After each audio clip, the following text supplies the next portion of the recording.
And then, All right. Give me a moment here. Thank you.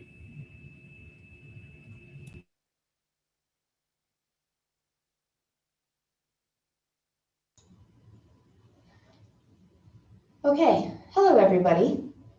At the moment we are in practice mode. We are going live on YouTube this evening since MidPenn Media has been taken over by another meeting. As soon as I say okay, I'm going to end the practice mode and we will be live on YouTube. So anything that you say or do will be recorded. So with that being said, are we ready to do this? Chair? Yep, ready to go. Okay, I'm starting the meeting. All right. Well, hello and welcome everybody to the special meeting of the UAC. Special because we pushed it back a week from our ordinary time of meeting on the first Wednesday of the month. And we've got a great agenda, and why don't we go ahead and start with roll call. I'll just call out names in the order in which I saw you appear on Zoom, starting with Vice Chair Siegel. Here. Commissioner Danaher. I think you're on mute, Commissioner Danaher. Still on mute. I'll come back to you in a second. Commissioner Jackson. Here. Commissioner Johnston. Here. Commissioner Scharf. Here. Commissioner Smith. Here. Commissioner Danaher, we all see you. I saw you wave. Are you able to audibly acknowledge that you're here? We'll give you another minute to sort it out if you need to say something. All right, and I'm here as well.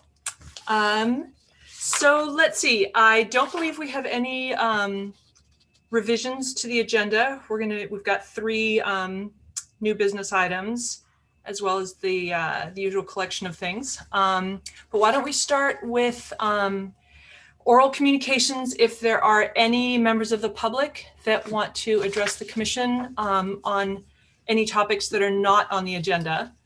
If there's a member of the public that wants to speak, we'll also make time before each agenda item to speak to that topic. But if there's something that we're not already planning to talk about, are there any members of the public? I think I see a hand raised in the view that I have. Yes, that's correct. Sorry, I was behind. Yes, we have one speaker with their hands raised, Mr. Winslow. We're going to allow you to speak. Okay. Please unmute your mic. And Mr. Winslow, we usually allow about 3 minutes for public comment. Okay, can you hear me? Yes. Okay, thanks. I know many of you. My name's Bob Winslow. I live in Palo Alto. It's a great opportunity to be able to address the commission. I hope you're in receipt of an email I sent to you 4 days ago. And basically, the intent of the communication was to lift up a concern and an approach regarding the quality of our drinking water. By background, I'm an environmental engineer. As I mentioned in the email, have a reasonable capacity to describe the concern, but it's not directly in my area of competence. As background, Palo Alto receives what's called raw water. It's Hetch Hetchy. We're famous for the water. But I and our neighbors began to observe that there's a challenge with the water quality. It has a high, my hypothesis is it has a high suspended solid content. That's solid material and is different than dissolved solids, which are salts. The suspended solids are composed of inorganic and organic materials. Palo Alto uses, or the SFPUC uses chloramine, as I understand, as to control bacterial growth. And chloramine, when it mixes with organics, forms trihalomethanes, which can include trace levels of carcinogens like like chloroform, for example. That was what caused me to want to pre-treat my household water, was to reduce the chloramine and trace organics, but in the process began to realize the high sediment load, because removing the sediments is necessary prior to removing organics. So what I began to observe was a very high suspended solids load. I worked with city staff to have pipelines flushed in front of the house, and they seem to come across, seems to continue to come across. I learned that the SFPUC does not test for suspended solids. Suspended solids is not what's called a primary drinking water standard, and perhaps not even a secondary drinking water standard, but it does convey, it's kind of muddy water.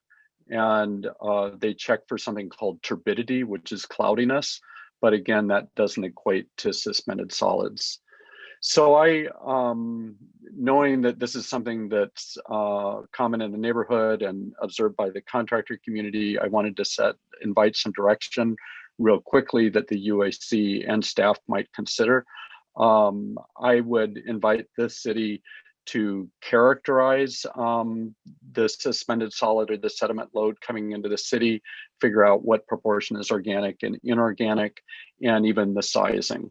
And then ultimately, I'm inviting the city to consider treating the incoming raw water to remove sediments. I described, kind of a notional project that would be, upwards of $4 million that would install basically a removal technology equivalent to a 5-micron filter that someone might use at the home. I'm in finishing or closing, even, looking at $4 million is a lot, but when you have a $61 million budget and consumers that are probably, paying their bill, I think $4 million is at least reasonable, to consider. The benefits to the city would be, one, right now we spend, I imagine, a fair amount of money cleaning our pipelines, and basically they're sedimentation basins, and removing the sediment before it enters our infrastructure would be cost effective.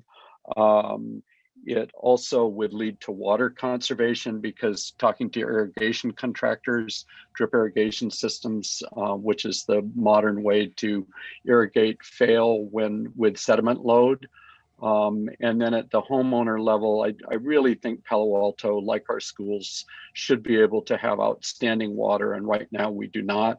If you remove the sediment, it would improve the taste, it would reduce the chloramine concentration. And so my invitation is, as the UAC works on their work plan, I'm on the Stormwater Commission. I know we're even trying to figure out what work plans are, but perhaps this could be a topic that gets lifted up to at least begin the evaluation. So thank you very much. I think I went over a little bit, but it's an honor to have a chance to present to you. Thank you very much. Appreciate your comments. If you serve on a commission, we can't respond in this moment, but we appreciate you taking the time to come and to write the letter. Thank you. Bye-bye. Bye-bye.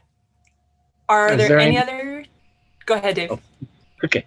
Is there anyone else from the public who would like to provide public comments for items that are not on today's agenda? I do not see any hands raised. All right, why don't we move ahead? Approval of the minutes. We actually have 2 sets of minutes. And so the first question is, commissioners, are there any proposed revisions to either of the draft minutes? Chair Purcell, Yes? we do have revisions to both the 7th and the 21st minutes. They have been added to the set minutes. Commissioner Jackson had presented to them if he would like to speak to them. Commissioner Jackson, do you want to describe the changes? Yes, I sent them to email to everyone a couple days ago, but I will briefly outline them. On the April 7th meeting, there was some very minor edits about phraseology, I would just say, in terms of on page 5 about things that I said. So, I mean, I said, please as the client, but I said, please as the client and, you know, comma, and. It refers to utility internet requirements, where I specifically said utility interconnect requirements. And at one point it said he acknowledged, and I said he predicted instead of acknowledged, because that's what I was doing. So those 3 changes were on the 7th, and I don't believe that those are particularly controversial. And I guess the other thing that I had suggested is that there's a exchange at the bottom of that page where between myself and staff member Scott Woodfin, who's a hazardous materials inspector, where I had asserted there was a requirement for a fire suppression system on ESS systems, and he said that there was not. And I just provided the text on the website that showed that there's in fact such a requirement.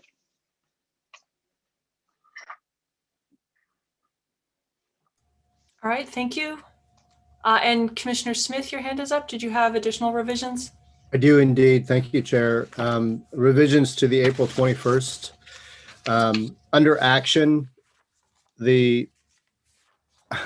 we went through literally a 25 to even 30-minute discussion on what the language of the action and the motion should be, and it's not reflected in the minutes. In fact, if anything, I think it's not reflective of what was emphasized during the course of our conversation.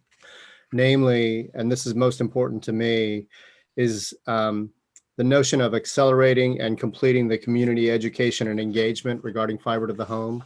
One of the things that really struck out to me was that that was to be completed by the end of Q1, March 31st. And I noticed in the minutes it had been excluded. So my preference is that we simply use the motion as it was typed up during the meeting.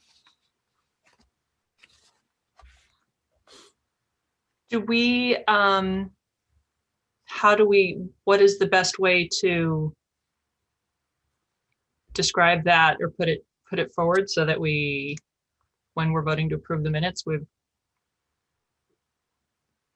all got the same idea of what what's there. Yeah, we were typing it as we spoke. My recollection, yeah, go ahead.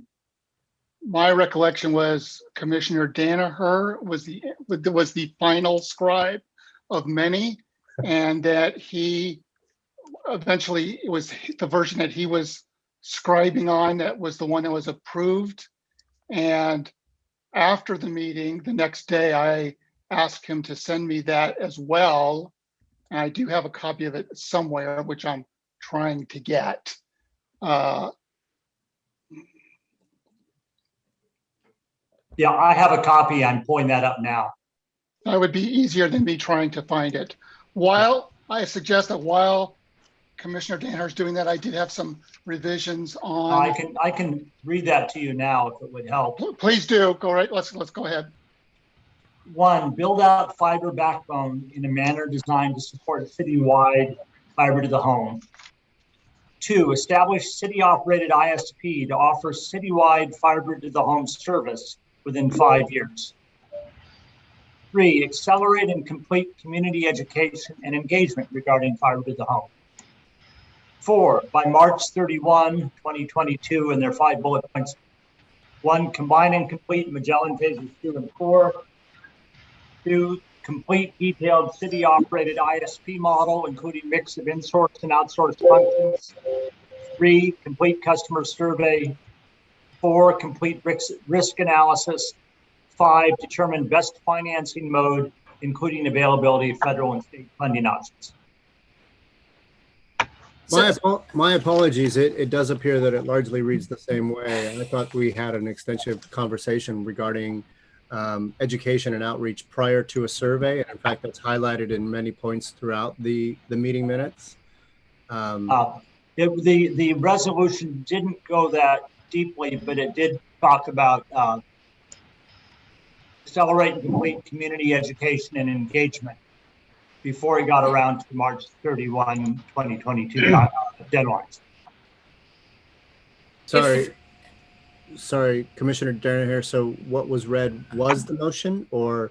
Yeah, what was read was the motion. I'm just saying in order of those points, it may not have been as tight as you'd like. It did get to community education before it got to next year's deadline on completing the customer survey.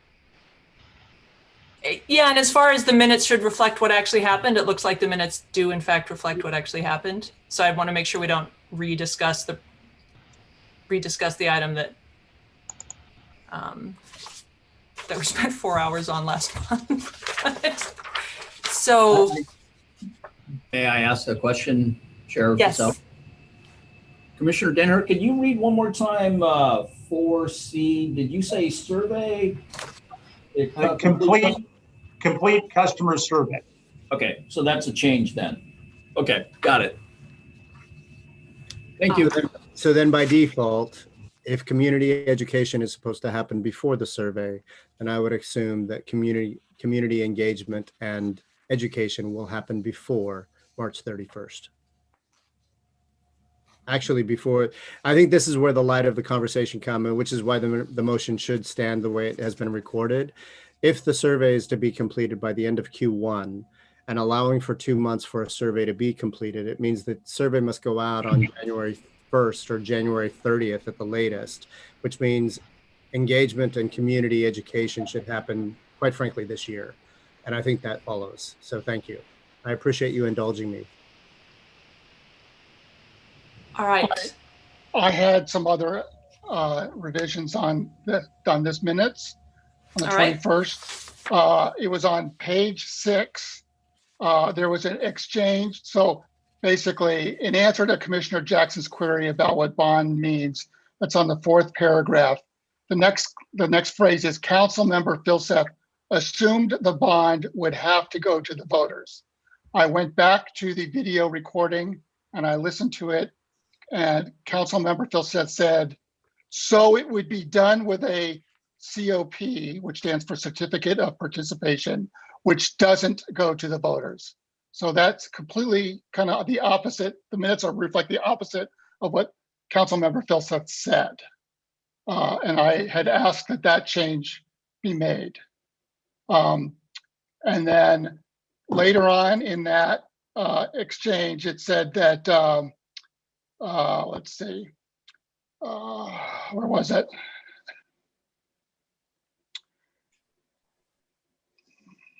Okay, well, where was it that, I gotta find it. Sorry.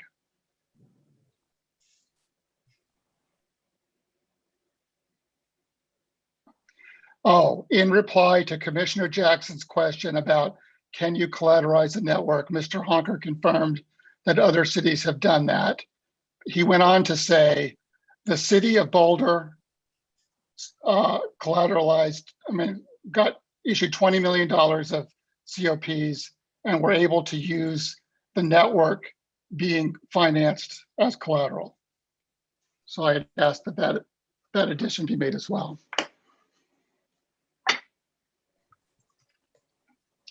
Okay. So is there a motion to approve the minutes with all of these suggested revisions? And I just recommend we do them as two separate motions. So I'll move to approve the April, the first one is April 7th. 7th. Thank you. April 7th minutes with the changes that were submitted previously and discussed here from Commissioner Jackson. I second. All right, quick roll call. Vice Chair Siegel, Approve. Commissioner Danaher, Approve. Commissioner Jackson, Approve. Commissioner Johnston, Approve. Commissioner Scharf, Approve. Commissioner Smith, Approve. And I approve as well. So the minutes for the April 7th meeting are approved with the suggested revisions. Is there a motion for the April 21st minutes? I'll move for the April 21st minutes with the changes discussed or previously presented by Mr. Jackson, and also that one change that came through when Commissioner Danaher read the precise motion, just that That 4C should be word customer survey. survey instead of analysis. Yes. I second. All right, thank you. Vice Chair Siegel, Approve. Commissioner Danaher, Approve? Commissioner Jackson, Approve. Commissioner Johnston, Approve. Commissioner Scharf, Approve.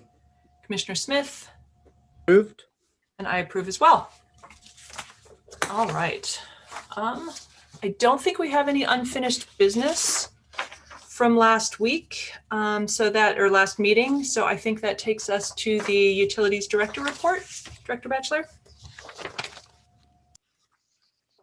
Thank you, Chair Fussell. Good evening, Commissioners. I have a couple of updates that I wanted to talk a little bit about real quick. So as we all know that California is experiencing dry weather conditions, and the San Francisco water system storage is reasonably in good shape. The San Francisco Public Utilities Commission is asking wholesale customers such as Palo Alto to keep the summer water usage to the 2019 levels. And Valley Water, which provides water to other retailers in Santa Clara County, has also requested a voluntary 25% reduction in their water use.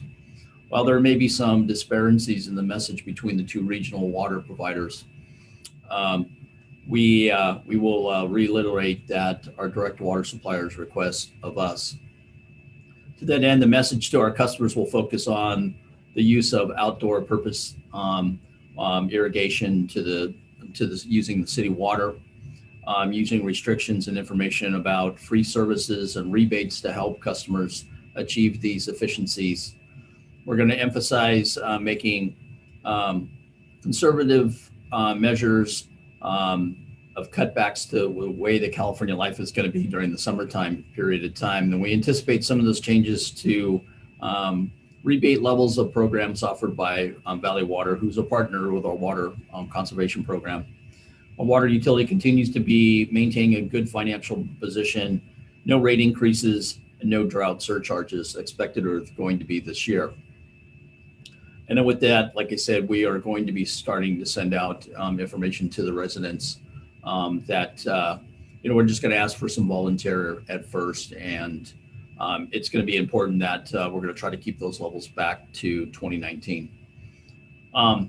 In recent events, our Genie webinar, Summers Are Getting Hotter, Prepare for Your Home.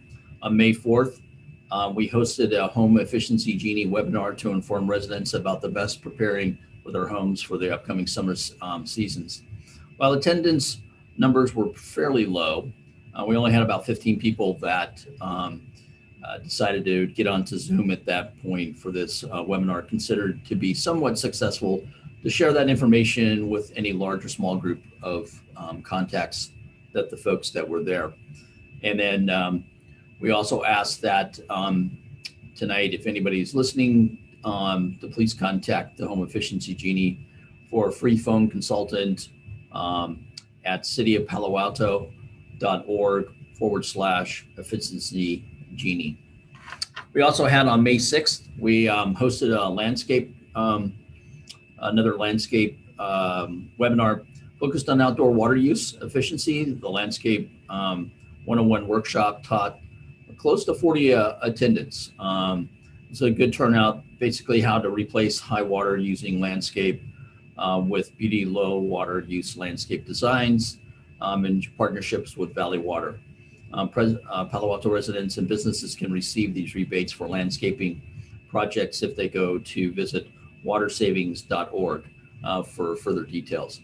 And with that, that concludes my update. Thank you very much.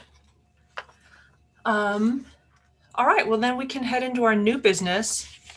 And our first topic is just a discussion and update on recent utilities outages. Vice Chair Siegel and I asked for there to be a short discussion topic agendized for this because we felt like last time it's been in the news, and a few commissioners had been asking questions about it, and we just wanted to give it space for a discussion if commissioners or the public wanted to engage in a conversation about the recent outages. So with that, I will first ask if there's anybody from the public. If anyone from the public would like to speak to this item regarding the recent outages, please raise your hand. No hands are raised. All right. Well, with that, Director Batchelor, I think you had a quick presentation for us. I do. So I will ask Dave to share the screen real quick for me. I just want to let all the commissioners know that providing reliable utility services is our top priority in the utilities department. Our men and women that are out there on a daily to maintain and improve the system lines and operations.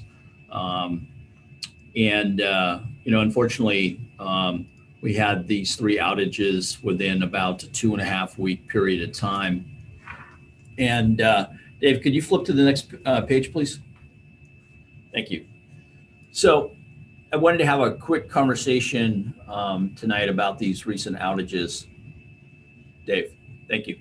So on March 27th, we had a power outage which impacted 7,000 customers for about 2 hours. It was mostly due to it was preventive maintenance work that was being done at the substation. It included staff from CPAU as well as a contractor was on site at that period of time.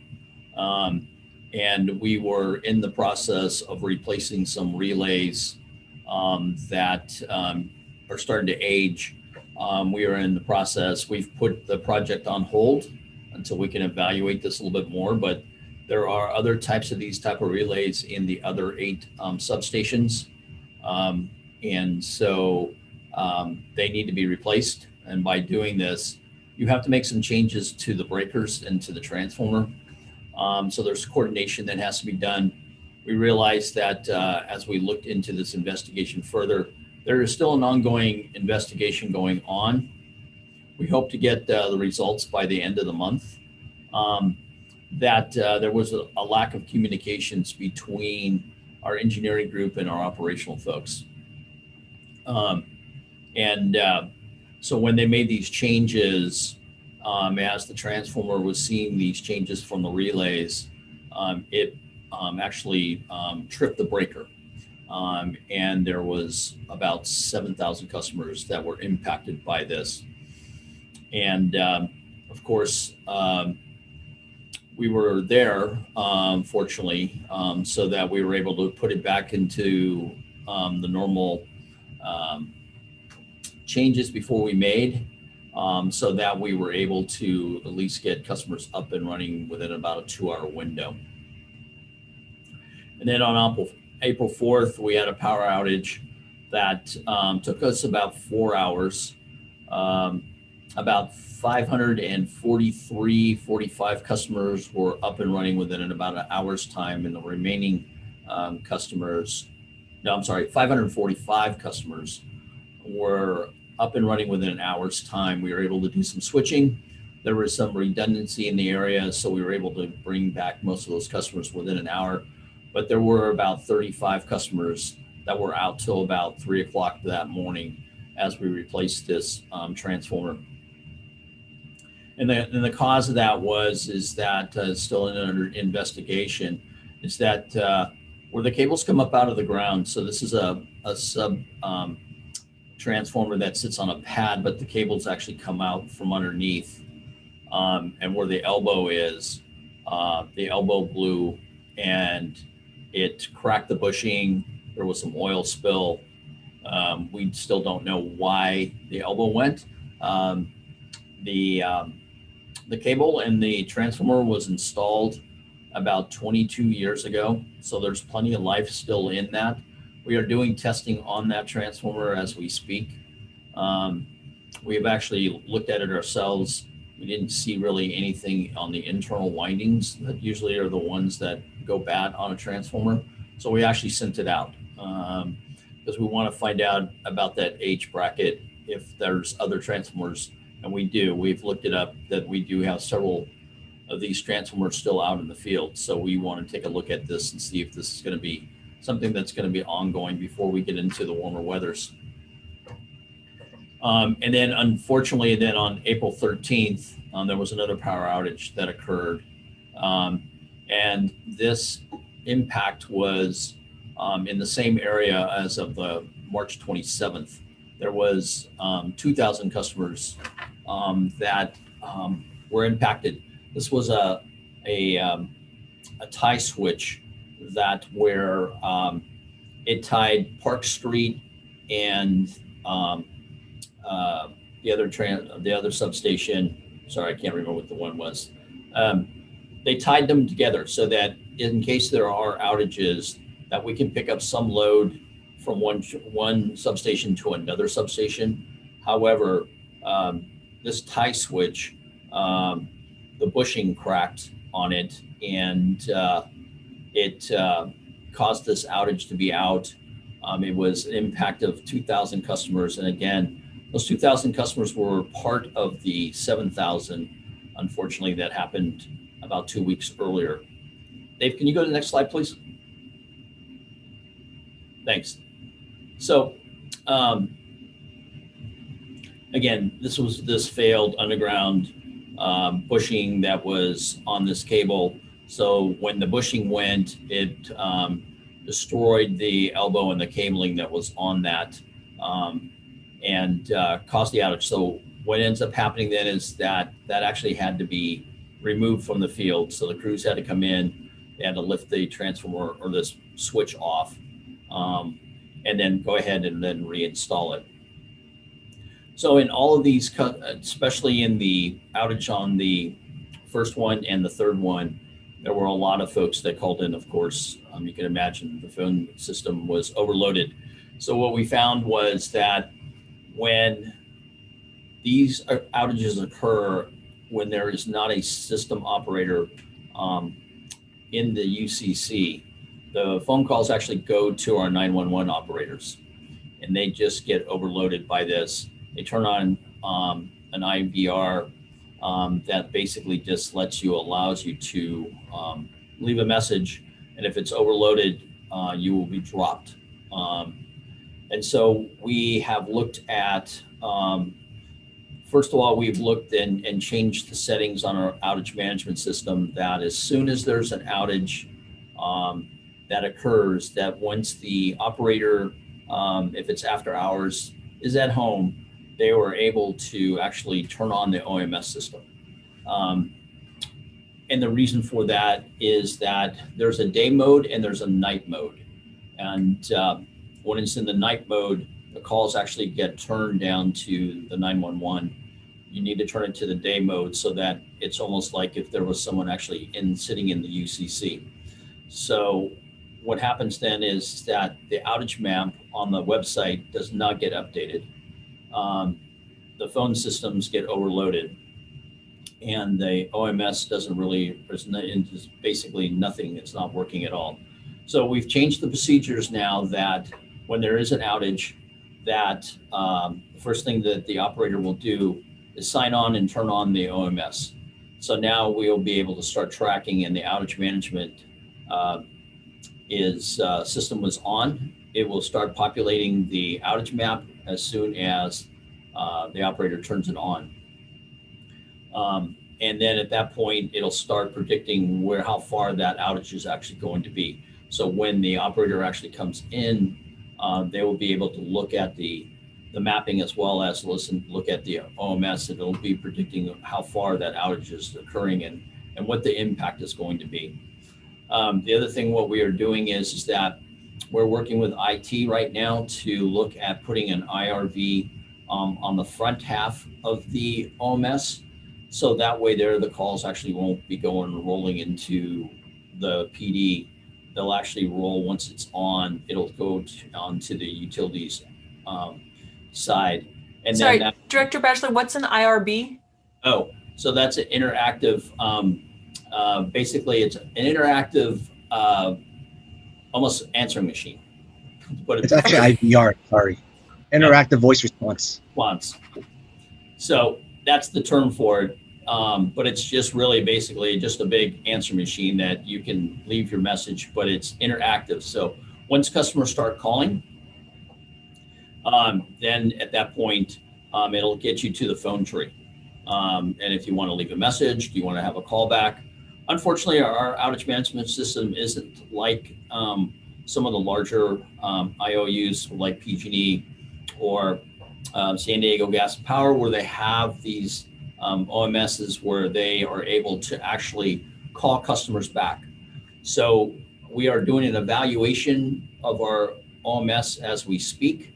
And we are going to write an RFP up, have it on the street, and choose a vendor before the end of the year about replacing our OMS, so that it'll be more versatile for us, so that when these outages do occur, that it'll have capabilities of actually taking all the calls as well as making calls back to the customers that and give predictions on whatever the messaging that we put on that machine. So estimates around maybe 4 hours, whatever the outage length is going to be. And it's pretty much what PG&E does now today. So we are looking forward to doing something on that. We are in the process. We just hired some additional operators. They unfortunately are in training. There was 2 brand new ones that since our last meeting to today are actually in training. They started their training. That training is about a 24-month period of time to become somewhat familiar and being able to sit on the table and being able to start dispatching with some supervision over the top of that. The whole process from day one to actually where you can be by yourself is about 3 years. So we have 2 more in training. So right now we have 3 fully operated system operators today.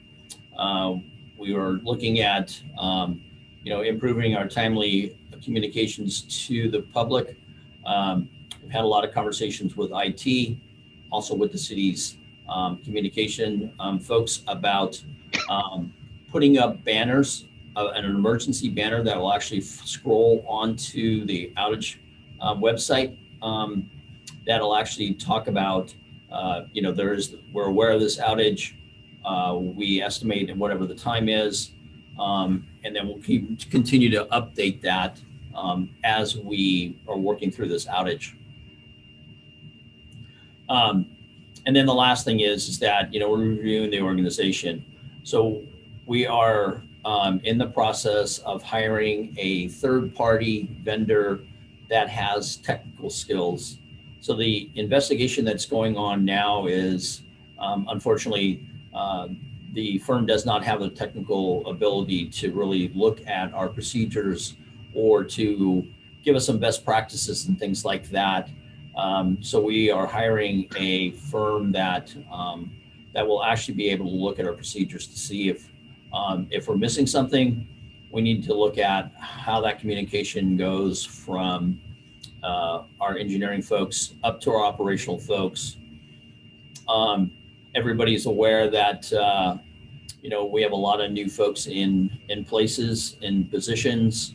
No excuse, but we need to do better. We need to make sure that if we do have an outage for whatever reasons, that we need to communicate much better to the residents and let them know and be a little bit more upfront on the messaging of what's really truly going on. We've tried to do that, but again, we're hoping that with the new website that's in place now, with multiple web pages for outages on the city website as well as in the utility website portions of it, that we'll be able to pass on more information in a better timely manner. We also have worked with PD. So we've asked the supervisor that oversees the 911 operators that once they actually start receiving phone calls, in the past, what all they did was they would call the operator. No other notification was really sent out other to the operators. So we have a list of folks now that is on that list from all the way from the city manager's office through the organization of utilities that will actually get that text message that there is an outage that's going on so that we can all be aware. We've also asked them to make a couple of phone calls. And not just to the operator itself. It needs to go to the system operator supervisor. It also needs to go to Catherine, who's our communications manager. And I've asked to be on that list as well too, is that if there's an outage that we need to at least be notified of whenever that outage is going to be. So those are some of the things that we've put in place so far. I am looking forward to seeing what the 2 investigations will come out.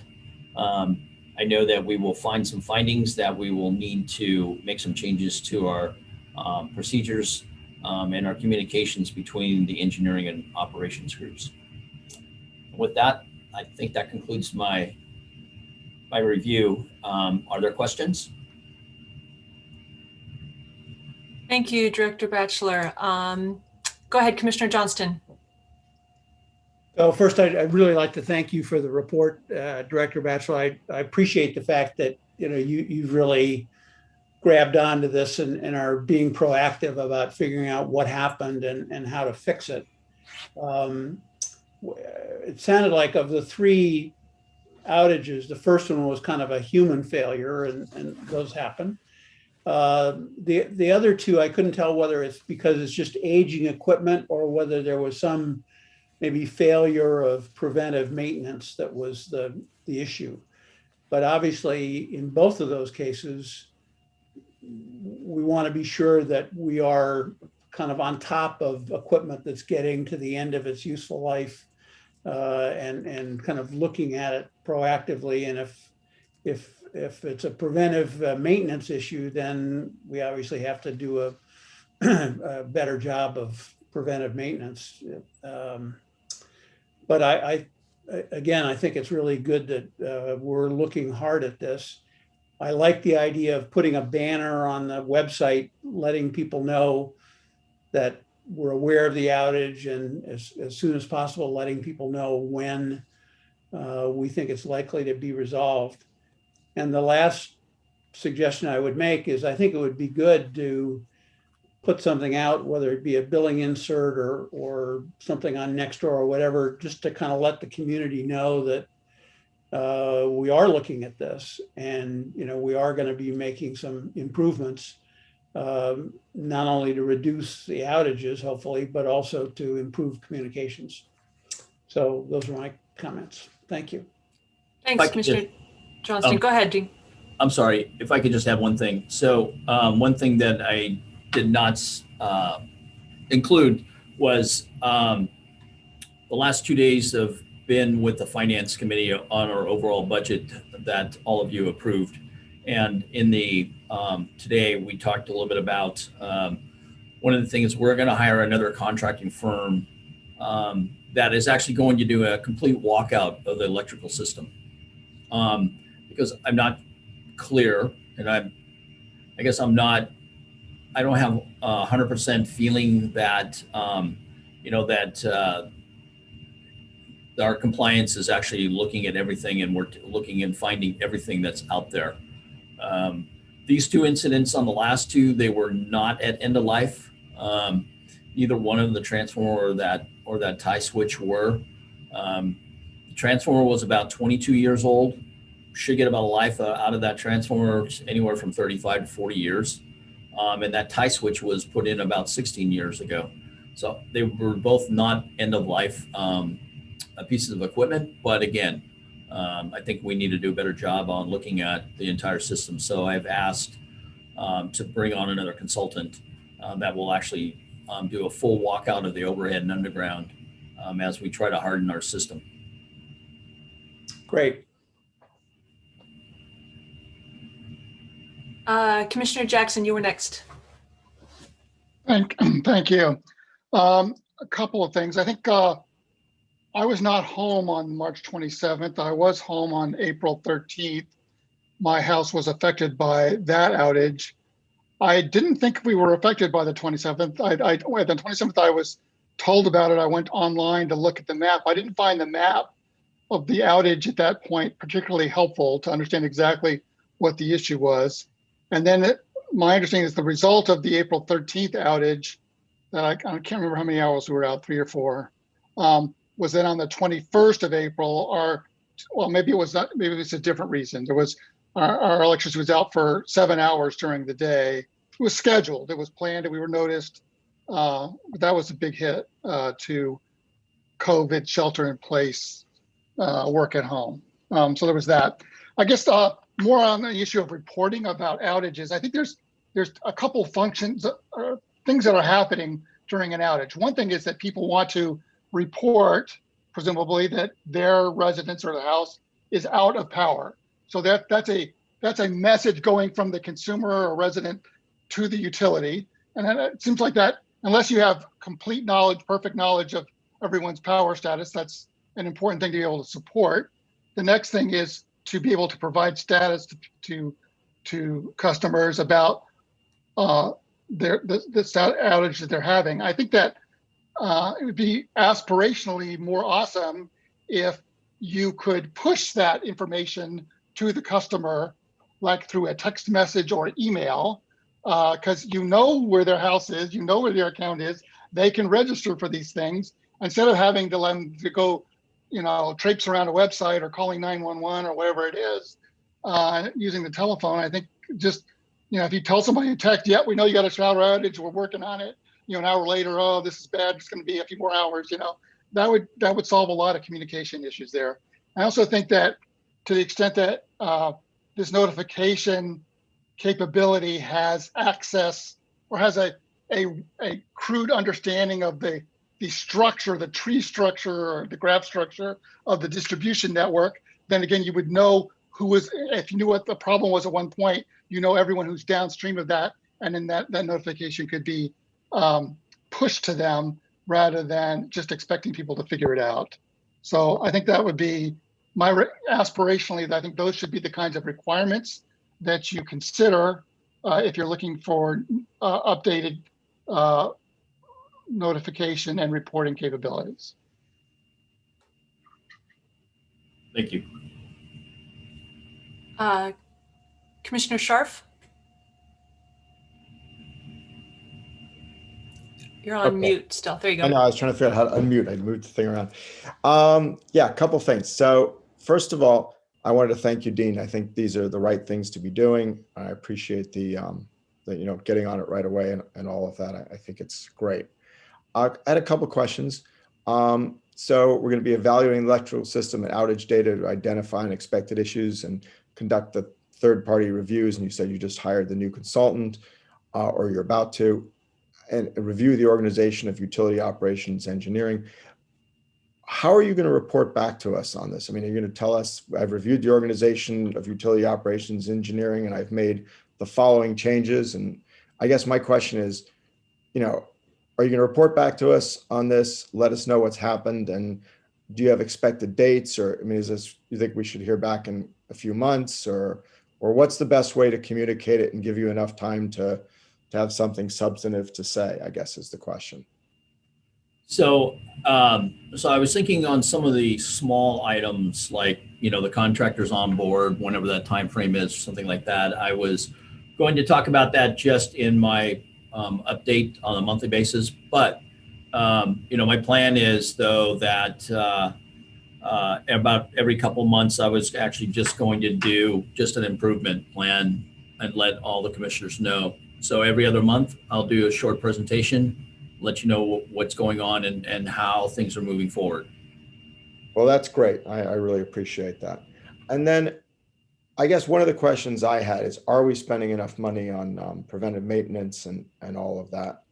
Or, there's been some pressure in the last couple of years to spend less on utilities and keep rates low. And I guess my question is that one of the reviews that we're doing, or do we know that we're spending too little, and are we going to ask for more money to do that? I guess that's sort of my question. I think that's a fair question. I think the thing is that I can honestly tell you that, we probably haven't done as much as we should. We've been fighting this whole battle with the resource issue. And so one of the things that we are doing, we did increase some of the dollars. We're actually going to bring on another crew and a half of outside contracting firm that we already use already. We have a 4-man crew that supplements us on a daily basis. We're asking for another 6 for them to come in. And that's the reason for the importance of trying to do this evaluation of the system as well. We are working on underfilling our lineman classifications, and we're going to have to bring in apprentices. We're just going to have to teach the apprentices to get to that point. As we know that, that's a 4-year program. Even when they come out, they're still fairly green at that point. It usually takes them somewhere about 7 years when they start feeling a little bit more comfortable. And I know that Commissioner Jackson was talking about, there was an outage, there was a planned outage in his area.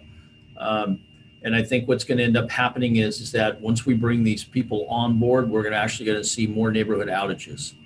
And the only reason why I say that is that it's an unfortunate situation that we don't have trained employees, but I'm not going to take the risk of putting people in the lines where they're hot when they don't really know what they're doing. They need to be working a small area of out, take out a few customers here and there when we're doing maintenance work, so that safety is going to be the number one factor there. So I think that we've increased the budget. As I mentioned, we just went to finance yesterday, today. They had similar questions around, are we spending enough? And looking at the review, looking at the budget and looking at what we need, we're going to pull about $15 million out of the reserves as we came to you.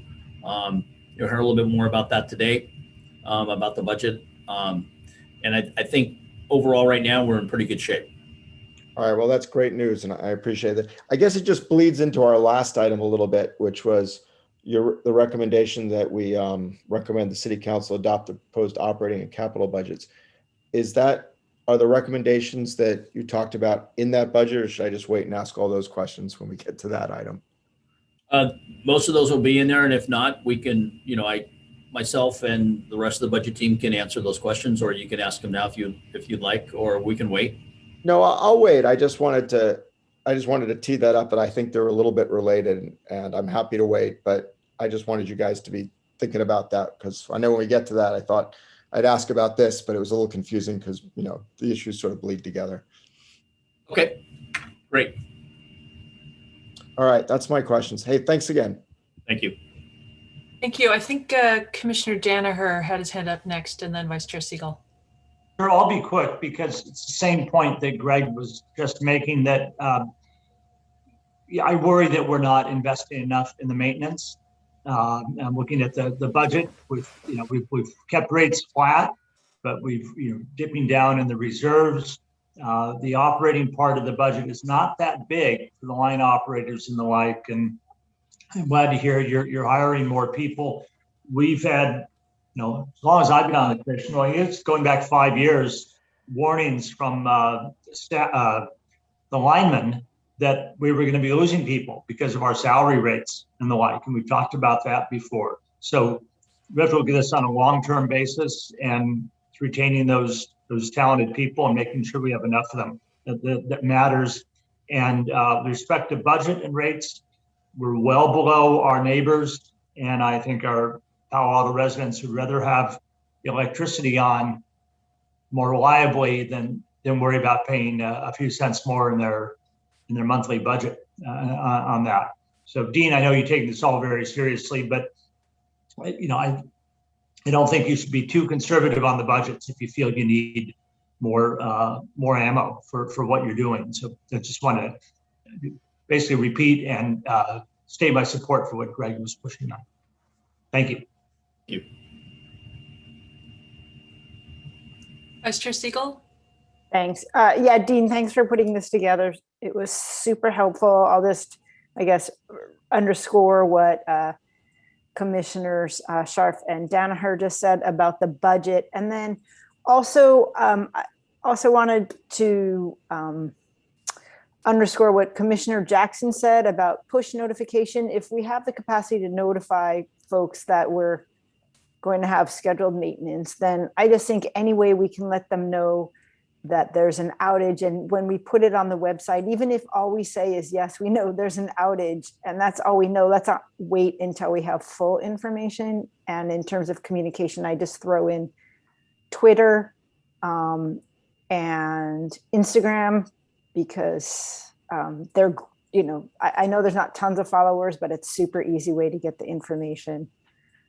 Yeah, I know that Catherine goes to social media and tries to give updates as we get updates and pushes it out on those social media platforms.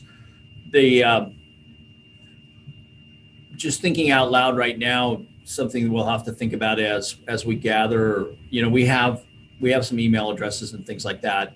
It's just how do you break those email addresses down to the certain areas that are impacted by the impacted customers when it's an emergency situation.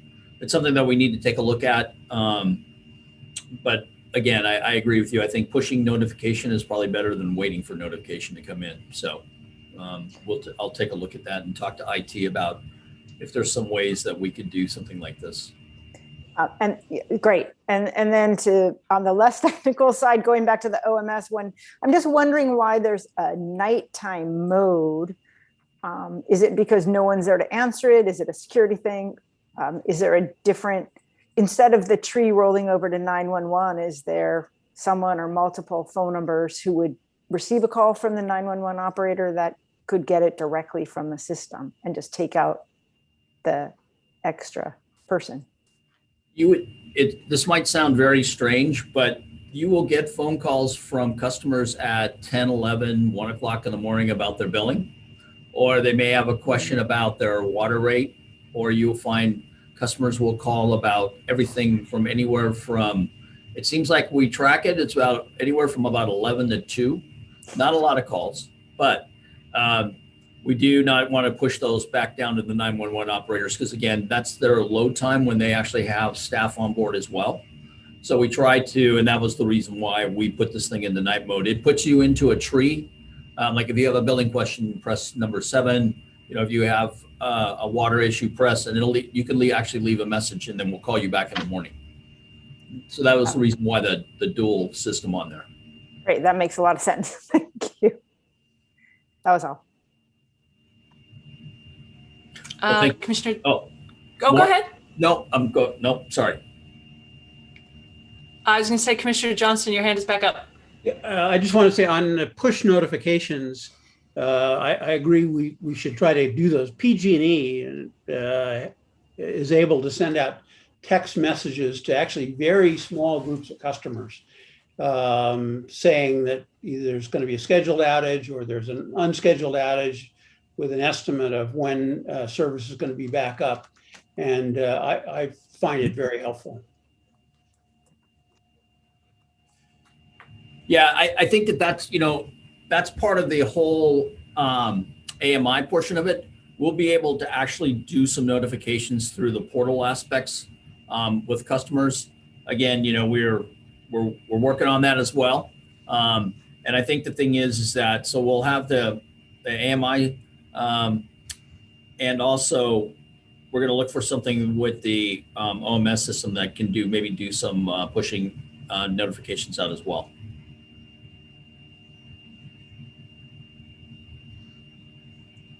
All right.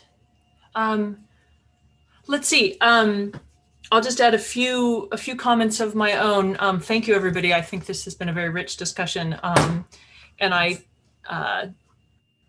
agree or concur with almost everything that everybody has mentioned. I love Commissioner Johnston's suggestion to sort of proactively communicate out the plan that you've described to us tonight of all the things the utility is doing to both minimize future outages as well as improve communication.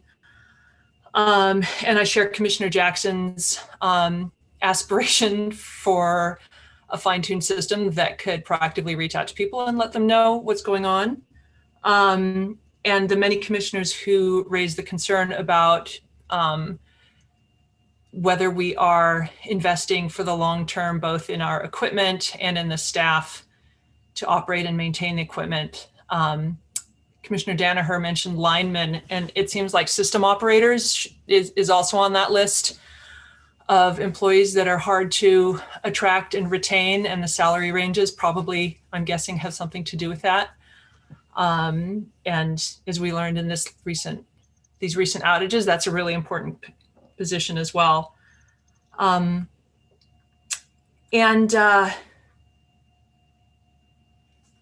my other thought was we've talked about communication, in the moment to affected customers. I don't know if anybody saw Palo Alto Online had in the local scoop just this afternoon, a little blurb about expressing frustration with getting information in the weeks after the outages, and I don't know if it's fair or unfair criticism, but certainly the messaging sort of after the fact, when the power is back on, is maybe also something to be more proactive with, to sort of dispel the notion that the utility is ignoring the problem or trying not to communicate out about it, because I'm pretty sure the utility does want everybody to be well informed.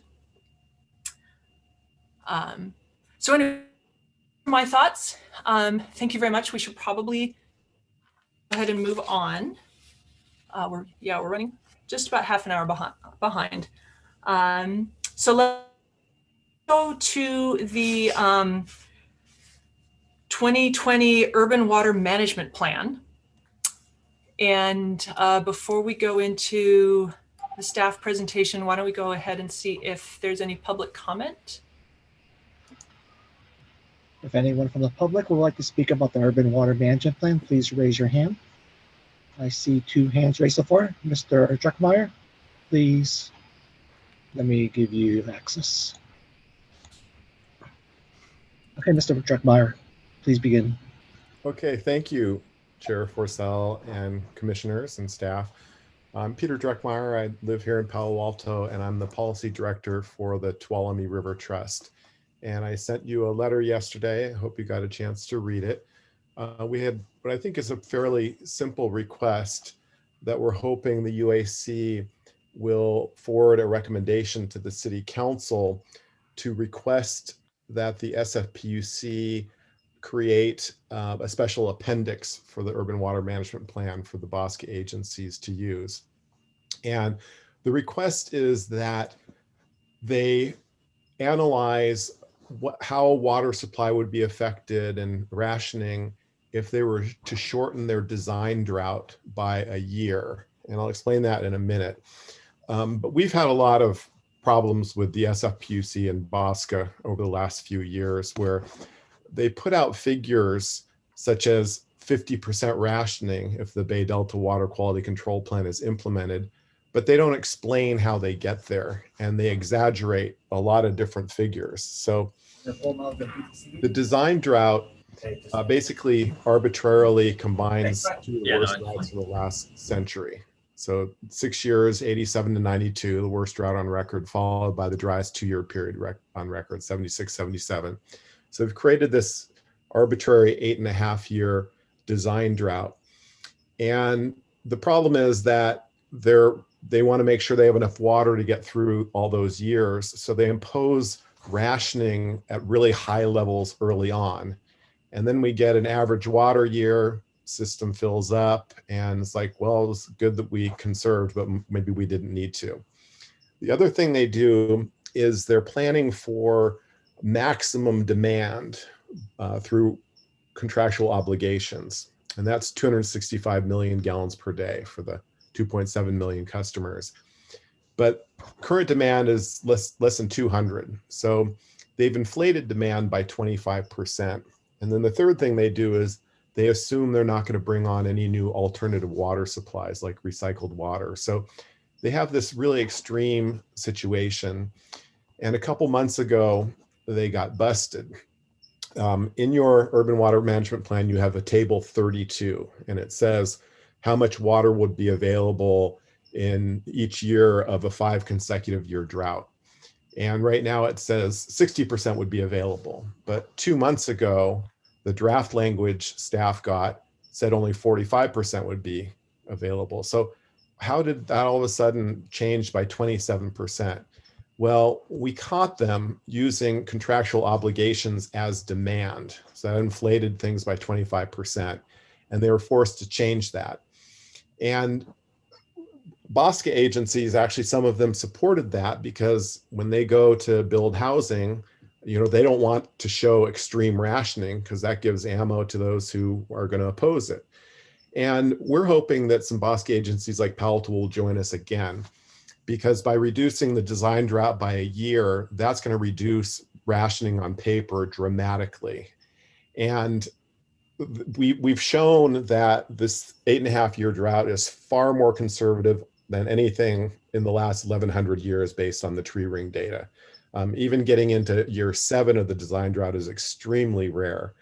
So by doing this, we think the SFPUC, the commission, might make the change, but not before July 1st when the urban water management plan is due. And then it's set for 5 years. But they might take it up in the next 4 months, 6 months. And if they do make the change, it'd be really helpful for Palo Alto and others just to have an appendix to point to and use those numbers in water supply assessments and other planning documents.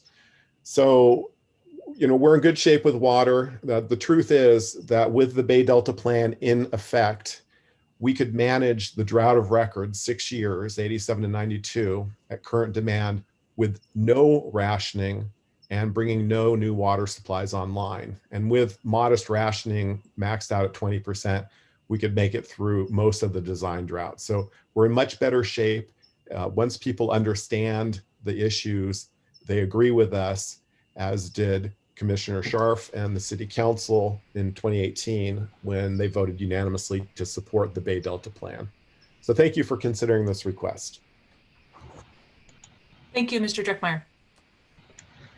Okay, the next public speaker we have is Mr. Warner. Mr. Warner. Thank you. I'm Dave Warner.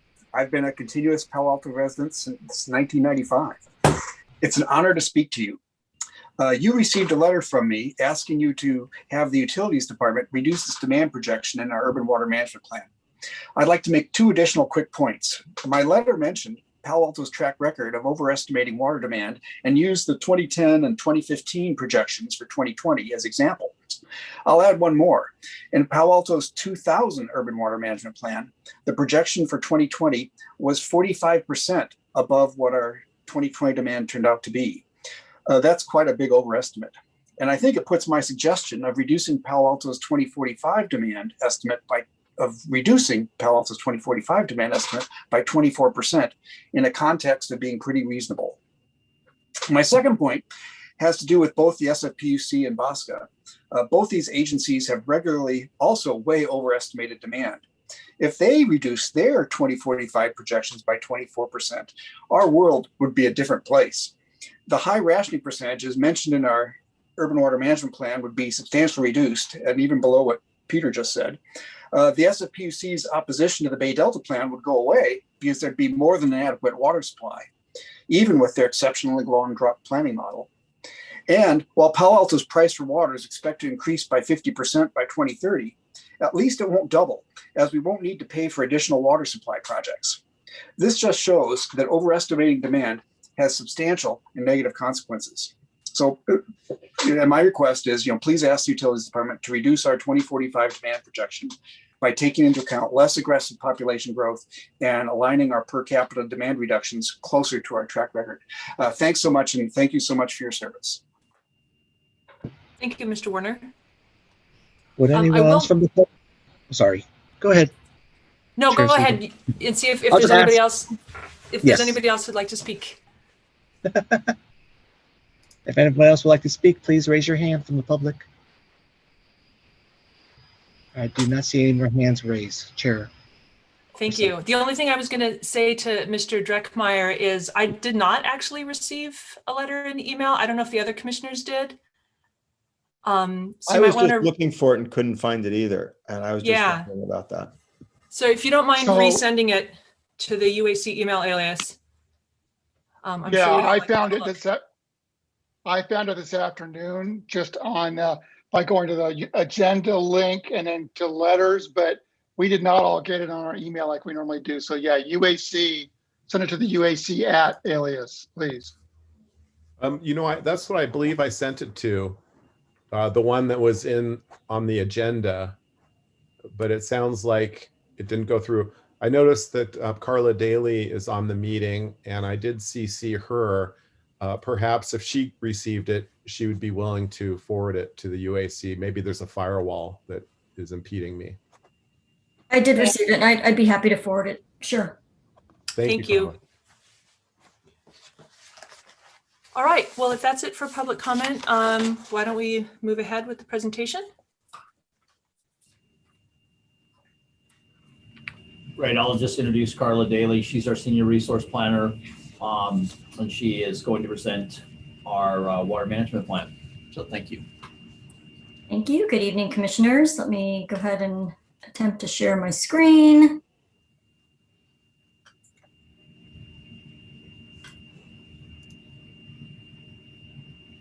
Are we looking okay? Yes. Great. Oops.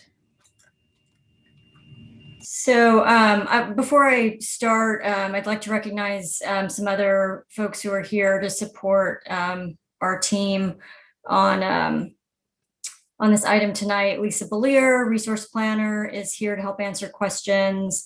Amy Bartel from our attorney's office is in attendance, and Nicole Sankula, the general manager of BOSCA, is also here in case some questions come her way. So thanks to all of that support staff for being here to help us out tonight. Just as a quick reminder, what is an urban water management plan? It is a plan that does support long-term resource planning.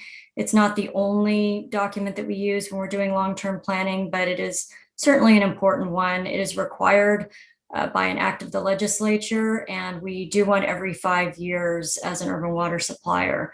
Urban water suppliers are defined as agencies that provide more than 3,000 acre feet per year or serve more than 3,000 customers. We meet that definition on both counts. There are a few new requirements in this cycle of the 2020 Urban Water Management Plan. The water reliability analysis was extended from 3 years to 5 years, and we have some new requirements around drought risk and supply and demand assessment analyses that we have to provide, in addition to a discussion on seismic resiliency that has to be included this time around. The other really important part of an urban water management plan is the water shortage contingency plan. And that is basically how are we going to go about reducing demand or increasing supply under various water shortage scenarios. The urban water management plan now requires 6 stages, including one with a greater than 50% water supply reduction required. Some things have happened here in Palo Alto on the water side since we did the urban water management plan in 2015. We have updated the population and employment projections, including the impacts of the 2015 drought and the resulting conservation that happened during that time. The population and employment projections that we have used in the 2020 urban water management plan are consistent with the values adopted by City Council in the comprehensive plan. We also completed the Northwest County Recycled Water Strategic Plan that included a groundwater study looking at sustainable yield of the groundwater in this part of the county, and developed a list of options for using the effluent from the Regional Water Quality Control Plant, both for potable and non-potable uses. Projects, we have a policy here in Palo Alto in our urban water management plan that we do not include projects that have not been approved by council and funded by council. So while we discuss those projects in the urban water management plan, we don't count them as available supply until City Council has actually approved them. The only exception to that is conservation. And even though we don't have funding for year 2040 for conservation, it's such an integral part of the way Palo Alto does business. And we feel really comfortable including conservation in the urban water management plan. We also, since 2015, executed the effluent transfer agreement with Valley Water that provided funding for the salt removal facility at the RWQCP, as you recall, and opened the doors for a partnership for a large purified water project for the region down the way. It also included an interesting clause that gives Palo Alto the ability to buy water from Valley Water in the future. Again, that is discussed in the urban water management plan, but is not considered a supply that's available to us when we're looking at reliability numbers.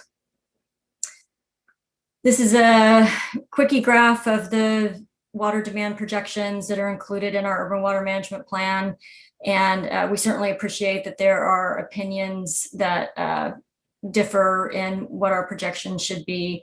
Staff is comfortable with these projections. Again, the employment and population numbers are consistent with what the council adopted in the urban water or in the comprehensive plan, and are also consistent with the housing work plan, which is lower numbers than the regional housing, the RHNA numbers. I'm blanking for a second on what that stands for, but are consistent with what council has been planning for housing, including the percentage that would be low income housing. And that is another section in the urban water management plan that we have to address. The per capita demand has been going down and is projected to continue declining in this demand projection. But the increase in population due to more housing being added does slightly overwhelm the decrease in per capita use, resulting in a slight increase over the next 20 years. This is a breakdown of how water is used in Palo Alto. You can see from the big blue wedge and the fairly large red wedge that about 2/3 of the water goes to residential uses. One note, the landscape wedge, the kind of orangey wedge, that is commercial customers that have a dedicated meter for their irrigation. There's obviously a lot of irrigation that's included in all of those other wedges as well. So that's not all irrigation, that's just the customers who have dedicated meters for that. In a normal year, Palo Alto has plenty of water. Via our contract with the SFPUC, we have something called an individual supply guarantee. It is quite large compared to any demands that we are projecting out into the future. And so that's what you see in this table is normal year supply and demand, plenty of extra water. We are committed to demand side management here in Palo Alto. As I said, conservation is really just second nature in how we do business. We do have a water waste prevention ordinance in place. We have the green building ordinance and the model efficient landscape ordinance. We are moving forward with advanced metering, which will help everyone use water more efficiently here in Palo Alto. We implement conservation pricing to the extent that we can within the bounds of cost of service. We do lots of education and outreach and have an active water meter and main replacement program. We also have lots of conservation programs and rebate programs administered by Valley Water that our customers can take advantage of. For our water supply reliability, we are 100% dependent on the SFPUC for our potable water supplies. And so we are dependent on them as the provider of our potable water and as the operator of the regional water system to use the water supply reliability numbers analysis that are provided to us by them. The assumptions that are included in the analysis provided to us in the 2020 cycle include implementation of the Bay Delta Plan in 2023 that requires a 30 to 50% unimpaired flow on the Tuolumne River where the SFPUC gets the water. It also does include the design drought, which you heard about during public comment, and that design drought for the time being is adopted SFPUC policy. They are in the process of engaging in a climate study, and likely the design drought will be a topic that will be explored once that study is complete and the SFPUC with public engagement can make the determination of whether that design drought is too conservative or not conservative enough.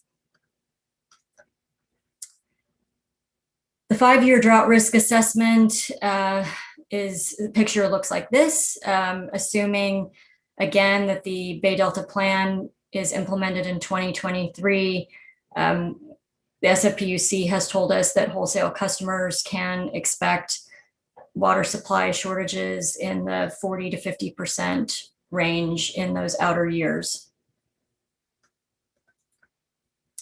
And then this is another analysis that was required in this cycle of the Urban Water Management Plan, and it's kind of a strange one to look at in my opinion, but for each of these future years, this is kind of a rating of how severe cutbacks would be using these future years as the base year for 5 consecutive years of water supply shortages. And again, you can see some fairly high numbers. Carla Daly, can I interrupt with a quick question? Sure.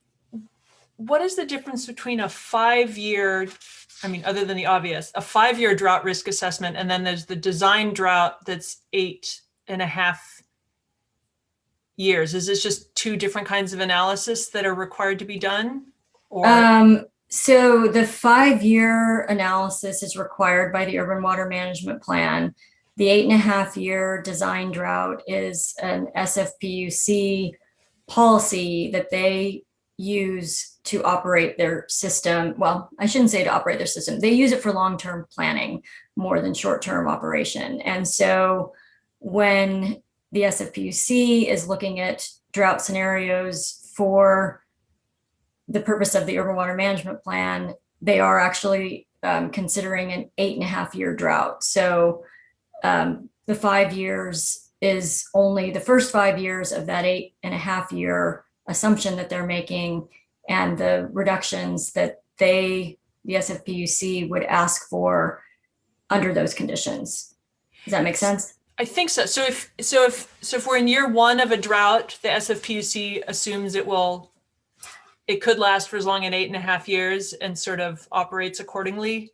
It's not quite that. The 8.5-year design drought doesn't quite translate to real-time operational decisions as much as it does to long-term planning. Okay. And so they will take other factors into account in the shorter term operational decisions about how much to ask customers to cut back, given how much is in storage and all kinds of other things that might come into play. Nicole, do you want to add anything to that? Yes, thank you, Carla. Hello, Chair. So Carla hit on it, that the design drought is really a planning tool that the PUC incorporates in its long-term modeling to understand how the system will respond during that long a drought, and then to understand what investments, for example, they might want to make to eliminate those cutbacks. But as Carlos said, it isn't used for a day-to-day. I mean, for example, like right now, we're in a dry period. They don't automatically trigger the design drought. The PUC more looks closely and says, okay, what are our demands right now? What are the trends going on? What do we have in storage? So it's really a planning tool, and it's not unusual. There are, every water utility has different design droughts that it uses for its own planning purposes, and they vary and are very specific to their watersheds or their sources they use. For example, Santa Barbara actually has a 12-year design drought for their planning purposes. Most water agencies have something around 5 years. Ours is 8.5 years. Thank you. Thanks, Nicole. As I mentioned, the water shortage contingency plan now must contain 6 planning stages, with the most drastic stage addressing a greater than 50% water supply shortage. Our water shortage contingency plan employs a variety of measures, including outreach and more conservation, potential changes in rate structures, water use restrictions, increased use in recycled water, and all of those things kind of ramp up as we move from stage to stage to stage. Just as a reminder, in the most recent drought where the state declared an emergency and everyone was assigned a percentage reduction target, Palo Alto's was 23%, I believe, and we did exceed that and conserved around 30%. But we don't have experience in conserving more than that. So while we've laid out our best guess at how we would achieve these reductions, we don't have real experience in accomplishing that. We do have both at the SFPUC level and at the local level here in Palo Alto, a number of efforts going on around water supply alternatives. As I said, we've looked at water reuse through the Northwest County strategic plan. We definitely are looking at our groundwater, both deep and shallow. Both of those are managed by Valley Water. We would need to make some investments in order to use the groundwater and also address some administrative issues with our environmental documents around groundwater. But certainly that is on the table, that we might be able to use more groundwater. I would mention that Valley Water, since they're the groundwater manager in the county, it's not completely up to us how much groundwater we would use during a drought. Valley Water may restrict the use of that resource as well. So it's not a no-brainer that if we can't get water somewhere else, we can just pump as much groundwater as we want to. It's also not free here in Santa Clara County, and Valley Water's rates are projected to cross over into SFPUC rate territory in the relatively near future. But anyway, we also are looking at stormwater, gray water, increased conservation programs. Basically, all of this stuff will be considered in an upcoming One Water plan, and we're hoping to come to the UAC in July or August with some ideas around the scope for that One Water plan and giving you all a chance to provide some input on that before we would go out for RFP. Bosca also has a number of alternative water supply projects going on that could benefit Palo Alto and the rest of the region. And the SFPUC has a number of projects that are completed, underway, and considered for the future in their own alternative water supply planning program. So, we're looking at different water supplies at all levels, local and regional. This is our adoption schedule, and the first two dates are incorrect. We're obviously here on the 12th, not the 5th. The 5th was the original date for this meeting. So we're here on the 12th. And then we just recently learned that because of council's very full agenda, that we will be going to them on the 7th, not the 14th. So that's a week earlier than is listed on this slide. And the deadline to file with the state is June 30th or before July 1st. So we are on track to be able to accomplish that deadline. That's all I have, and we're happy to take questions. Thank you very much. Oh, sorry, here's the recommended motion. I'll put that up. Yeah, I wonder, all right, go ahead, commissioners. I see Commissioner Danaher, go ahead. You're on mute still. Yeah, and Ms. Daly, thank you very much. Very comprehensive report and careful analysis as always. I really appreciate it. So if I understand right, the Bosca is projecting that they in a dry year extended period, they would deliver only 1/3 of the contracted amount of water. Is that correct? Yes, the SFPUC. SFPUC. So instead of the 18,000 acre feet, we'd get 6,000 acre feet. Is that their calculation? Right. Well, right. I mean, our demand is not 18,000, but yes, instead of. No, 18,000 is the contracted amount. Our demand is 11,000. Correct. Yeah, I got that. Okay. So they said they'd only deliver 6,000. So 1/3. So in other words, 1/3 of our contracted right. Is that correct? I think it's more like, well, it depends on what year you're looking at, but it's around half in the far out years. And I think it's a 36% reduction, not a 36% delivery, I think is. It's a 46%, 53% reduction in the out years? Well, it depends on which slide you're looking at. Let me be fair to you. I'm pushing only because the public speakers that we had, made me want to be a little cautious about the data coming from Bosca. And so a 53% cutback would mean we'd get roughly 6,000 acre feet instead of 18,000 as is our contractual right. So that'd be 2/3, 1/3 of our contracted amount, and actually less than half of our. There should be 5,000 acre feet, less than half of our usual demand. I just wanted to see if the figures footed with Bosca that they're projecting. Right.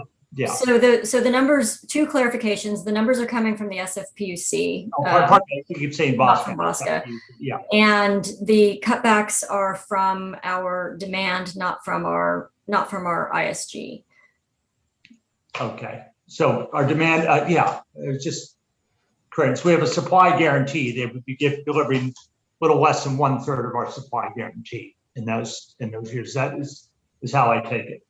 I mean, that's true. I mean, the supply guarantee doesn't really apply during a drought. Okay. Okay. All right. Well, the bigger picture is that we've talked about for years, projecting more and more difficulties with water in the decades ahead, and that we have to do long-term planning for that. I think the city has done a lot with new codes and the state as well, and drought-resistant gardens and the like, and continue to work hard on alternative water supplies. I'm mindful of a comment that Commissioner Scharf made a year or two ago that we have this wonderful canopy we need to protect and that in our gardens, and that our residents would be willing, I think, to pay some for insurance to make sure we had extra water supplies. So, I really appreciate the thoughtful report. I think we got to continue to be aggressive. I'm done. Commissioner Scharf? Thanks. I have so many questions, actually. I just do. So I guess to follow up a little bit on what Commissioner Danaher said, is it a formula that provides you the, it looks like in 2020 in a drought, you'd get, I guess I'm looking at the wrong table, but in terms of the amount of water you actually get in a drought, is it a formula off your demand or how does that actually, is that calculated? So the contract, the water supply agreement does address with a formula water supply shortages up to 20%. So there's a formula in the contract that if we're talking about shortages of 20% or less, there's a formula that divides up the water between the SFPUC's retail customers and the 26 wholesale customers. And then we 26 wholesale customers have another formula called the Tier 2 formula that describes how we would divide up that water among the 26 of us. And it's kind of a complicated formula with recent usage, and ISG is actually one of the factors in that formula. The contract does not address by formula what happens when water supply shortages are greater than 20%. What the contract says is that we'll all get together and we'll try and figure out what to do, how to split up that water. If we can't figure out how to split up that water, then the SFPUC will tell us how the water is going to be split up. So that's what the contract says about that. For the purposes of this analysis, San Francisco provided to all 26 of us their analysis of how much water will be available to all the wholesale customers under these different drought scenarios. So they just said, we're gonna have 80 MGD in year 2030 under this 5-year drought, whatever it is, that's how much is going to be available for the wholesale customers. When we all BOSCA agencies saw those numbers, we realized that it doesn't take a math major to know that these numbers are greater than 20% and that the formula in the contract would not apply. And so we agreed among us to make the assumption, just for the purposes of this urban water management plan, that if San Francisco said we can only provide, we're going to cut wholesale customers as a group back by 40% in whatever year, that we would all in our urban water management plans assume that each and every one of us would reduce by that same 40%. In reality, that's not what will happen. What will happen is we will all sit down at a table and try and figure out an equitable way to share the water. And I would give an example of, a community like Palo Alto that has a lot of outdoor use compared to a community like East Palo Alto that has relatively little outdoor use and very, very, very low per capita use. It probably won't feel fair for Palo Alto and East Palo Alto to cut back the same amount. So even though we're all assuming that we're all just going to cut back the same amount for purposes of putting these urban water management plans together, that's not what will happen in reality if we see shortages greater than 20%. Does that answer your question? It does, but it raises new questions. And by the way, that's a great answer. But my concern then is that, first of all, I am very concerned about our urban canopy, as Commissioner Danaher mentioned.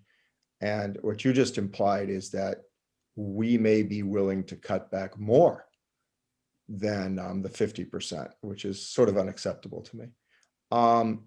So I guess my questions are, where I'm going on this is, what is the legal significance of this document? Does it bind us in any way? Does it provide does it hurt us in negotiations in any way? Does it stick us with obligations that we otherwise wouldn't have? Or is it just something you file with the state and it means nothing? It's a plan. It's a plan, but we have no legal obligation to follow it. I think That's really my first question. That may be to Amy Bartel. I don't know. but before I bounce that over to Amy to answer for sure, I want to add one other thing, and that is that the SFPUC also, in its contract with all of us, has a level of service obligation to not cut back all of us by more than 20%. And so we as BOSCA agencies have been pressuring them to really actively engage in their alternative water supply program and identify projects that will prevent some of these severe cutbacks from happening. Now, again, we don't know how the Bay Delta plan will play out. That's not going to be resolved before the urban water management plans are due. It's possible that the impacts of that plan won't be as great as what we're showing here. We don't know whether it will make more sense for San Francisco to do a big regional project or for Palo Alto to do something small and local that's cheaper, or maybe all the agencies are also looking at local projects. But Amy, can you address the legal question? Yeah, sure. I'm not on mute, am I? Nope. Trying to avoid that. All right, good. So I think the state would say that the urban water management plan is extremely significant, but I represent the city, not the state, so I will describe it as a planning document. And we have to do these every 5 years as required by law. And as you can see, if you look at the thing, it's huge. It covers everything from all of our supplies, all of the demand, what's going to be happening 5 years down the road. And it also has legal significance in that part of that urban water management plan is our water shortage contingency plan, which sets forth a resolution that we're going to adopt that says if the cutback is X, then Palo Alto does Y, and those are written into our municipal code. So it has legal significance in a couple of ways. I kind of think of the urban water management plan too. It's kind of like CEQA, where CEQA law isn't self-executing, but if you do it wrong, you get sued. If you don't rules and the guidance on how to prepare it. So basically another piece of the legal significance of this is that the local agencies who prepare these plans do have a lot of discretion in what factors they're using and what data they're relying on. So that is some helpful information for the city as they prepare these. Does that help? It does, Amy. I guess my next question is, what happens if you miss the deadline? What does that mean? You get sued, or does it basically you can take an extra 3 months and no one cares, or what? I don't think there's a financial penalty for missing the deadline. So missing the deadline, an agency cannot be approved for any state grants or loans for water or wastewater projects until the urban water management plan is approved. So it doesn't mean. Are we looking Carla's for right. those grants That's or the anything thing. in the next 3 months? The wastewater plant has about $200 million in state loans that they have applied for. Missing this deadline, it's unclear if that would impact those or not. I mean, they're pretty far down the line through the system at this point, but they're not locked in. And so it is possible that they could get held up for some amount of time if we missed a deadline and just had to go through the red tape of getting them approved. If the state, asked for a status update on the 2020 plan, I wouldn't say it's for sure that would happen or that it would be a big problem, but they are tied together, and we are looking for a lot of money in state loans. Okay. Where in this document could the UAC or the city council have discretion to tell you to change things so it's not such a draconian cutbacks at 50% or likely to occur on that? Or is that not, or is basically this is sort of like an EIR document where, you can't touch a thing of it without getting basically screwing it up? Do you want me to answer that, Carla? Sure. Okay, so here's It's how. directed to you, really, Amy. Okay, good. I thought so, but I wasn't sure. It's hard when I'm looking at a little tiny box. So the city, like I said, there's guidance in the water code and in the state's guidance on how to prepare these plans. And it tells the city what inputs it has to use. Like, for example, we're directed by the water code and the urban water management plan guidance to rely on our water supplier data in order to figure out, how these metrics are going to play out over time.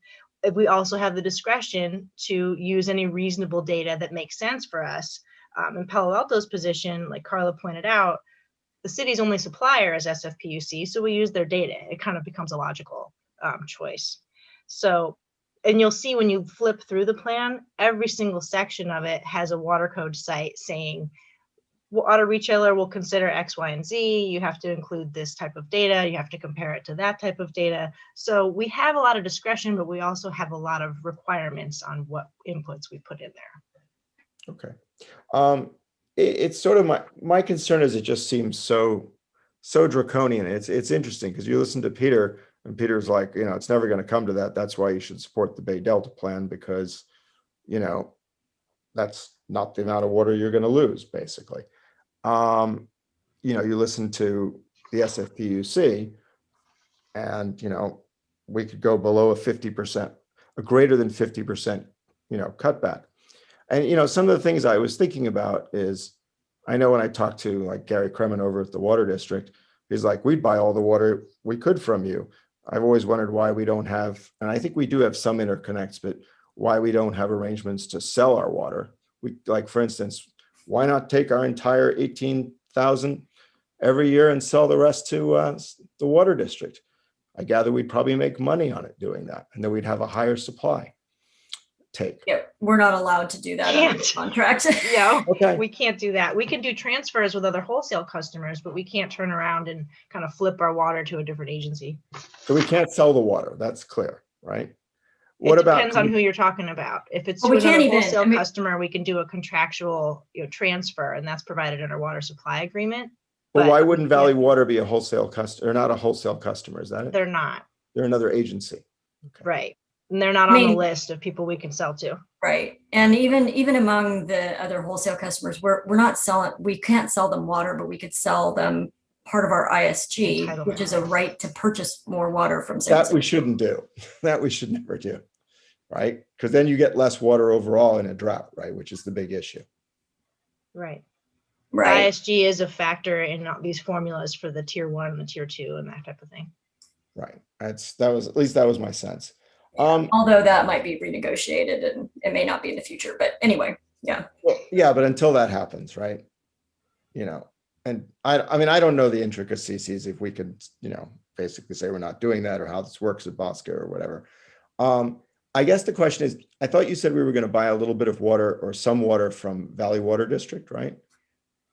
There is a provision in the big, massive 76-year effluent transfer agreement that says if Palo Alto decides it needs more water, that we can put Valley Water on notice and they will figure out a way to supply us water at cost. So it's not it's not like a set in stone, oh, you're going to be able to buy it from us at our current rate that we charge to their own wholesale agencies. It doesn't identify a specific project. It just says that we could buy water from them down the road if we gave them notice, and then it sets in motion a whole bunch of other things happening. The notion is they would develop other projects or find other ways to buy water, and it would be Right. some years down the road after we gave notice. Right. And I guess where I was going with that is I was trying to decide if we could use different numbers at some point if we were contracting with 2 water agencies at the same time, if there was some value in that, or if that's not something that makes any sense. I mean, it might be down the road for sure. That's one of the alternatives on the table that we'll be looking at for future supplies. It's just not, it's not anything approved by council now. So we include it as a discussion in the urban water management plan, but not in the numbers of the tables. Right. Okay. So I guess my hope obviously is that we don't get to anything as draconian as set forth in this. Me And too. I'm, to be honest, I'm talking myself into voting for this because I'm uncomfortable voting for a plan where you have such draconian cutbacks. And it doesn't seem like, but it doesn't seem like there's any choice of not voting for it, frankly. It seems like, it's a short time frame. We could put some other things at risk if we don't vote for it. I'm just hoping that council and everyone else continues to then work on a way to solve this problem. And I guess part of it will be to see what actually happens with the Bay Delta plan and how much water, and any idea where those negotiations are. I know we have someone from Bosca on. Nicole, would you like to address that? Of what the timing is to have that issue resolved, I guess. Sure, thank you. Unfortunately, this is something that's been going on now since 2009. So it is long in coming. The negotiations are ongoing at the state level with the water rights holders and others under the guidance of the secretaries to come up with a voluntary agreement that would go to the state board as an alternative. I alternately hear optimistic things and then not so optimistic things about those efforts and how they're going.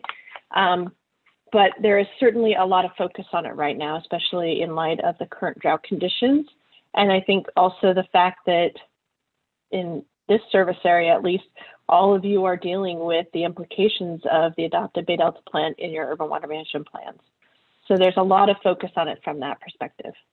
And Nicole, while I have you on the phone, have you seen other cities in the Bosca agencies draft water management plans? Are they basically as draconian as this and look similar to this? Yes. Okay. I am sitting on most of these council meetings, like I'm sitting here with you tonight, speaking about this or answering questions about it. This is pretty much consistent across the service area. All right. Well, that's very much. And I appreciate everyone's answers. They were very helpful and make me much more feel comfortable voting for this. Thank you very much. Okay. Thank you, Commissioner Scharf. Are there any other commissioners? Vice Chair Siegel, I see your hand is up. Thank you. Thanks for this. I just had a couple little questions. I agree with a lot of what Commissioner Scharf has said, but on page 6, there's this one line that says the SFPUC will provide an appendix to their water management plan with water supply availability projections using current wholesale customer demand forecasts, which are slightly lower. And if you can speak to that and maybe just educate me anyway about what an appendix is in this context and what meaning it has in this context. Was that in the plan itself or in the staff report? In the staff report. That's incorrect. So originally, in previous urban water management plans and in the first draft of the numbers that the SFPUC provided to us, they were using, and Mr. Druckmeyer alluded to this in his comments, they were using the contractual obligation of 184 MGD. And in their final draft of numbers, they changed that to be projected demands instead of the full contractual demand. I think reasonable people could argue for either one. Many agencies do have alternative water supplies. And so just because they're projecting taking a certain amount from the SFPUC, if those other supplies disappeared or were unavailable, they could definitely ask to take more. So that was the reasoning behind using the contractual demands. But originally the SFPUC was going to use the contractual demands in their official urban water management plan and have an appendix for projected demands, and those got switched. So the official numbers are based on projected demands, and I think it's still true, Nicole, are they still providing an appendix using the 184, using contract demands? Correct. They Okay. still have that appendix. They literally just switched them. Yeah. Can you just talk for a minute what the impact is of the appendix, what that means?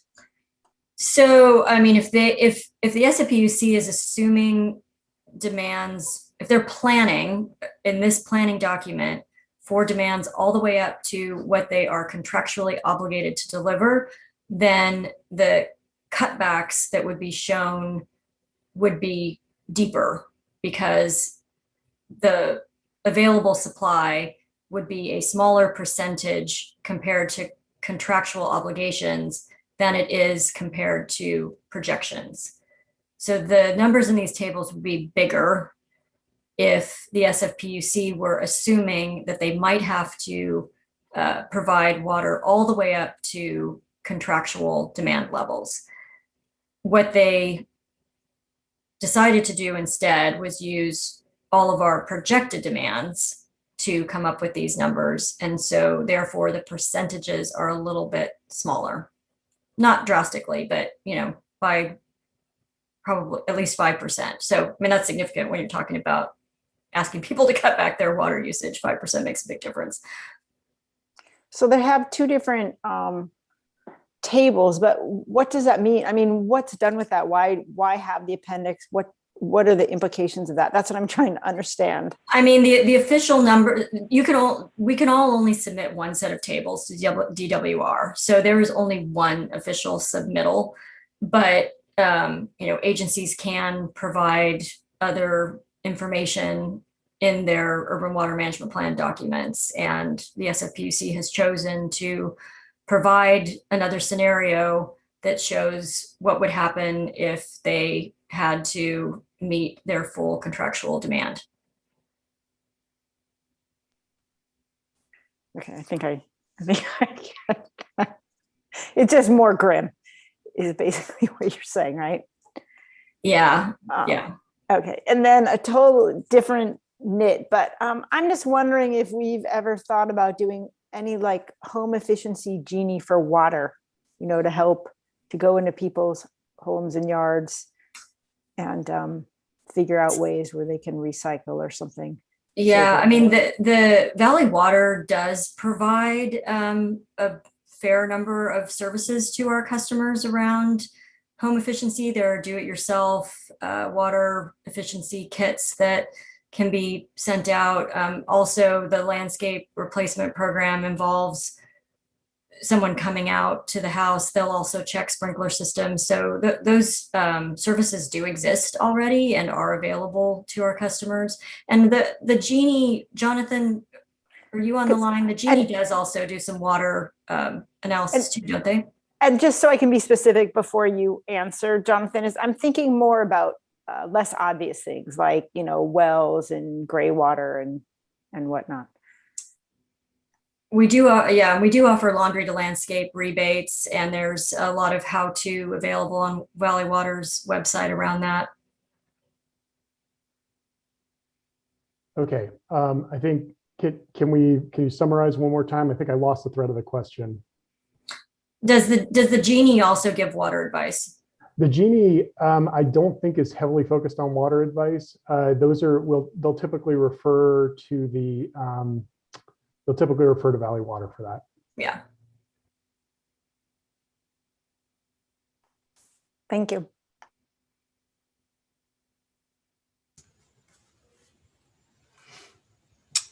Let's see, are there any other commissioners? Scanning for hands up.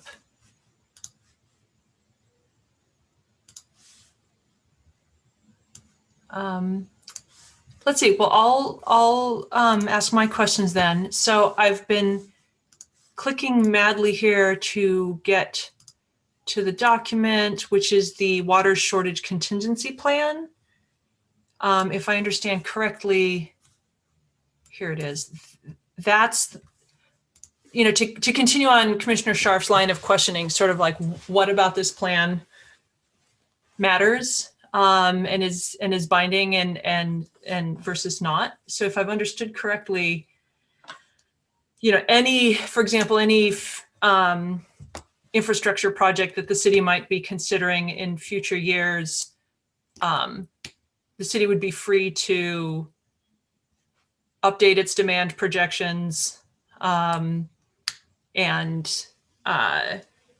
consider a full new analysis. It isn't sort of binding that the numbers in the urban water management plan guide future decision making. Did I understand that correctly?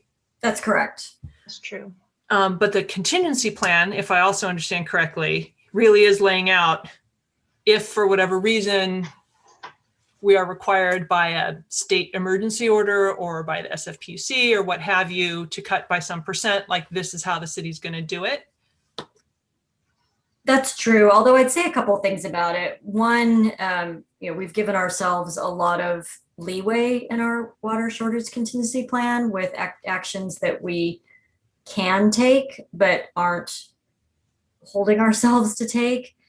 We can also update this at any time with the state, which is why we've split it into 2 resolutions so that we could easily update our contingency plan and, take it back to council for a quick consent item approval if we needed to do so. But there's a lot of flexibility in this plan already. And certainly, if we're in stage 2 and we're doing all the things we said we were going to do and we're not achieving the cutbacks that we need to, we're going to bump up into those higher level activities until we get to where we need to be. So yes, it's binding, but it's flexible. It's binding up until the moment the city wants to do something slightly different. Right. And they can create a new document.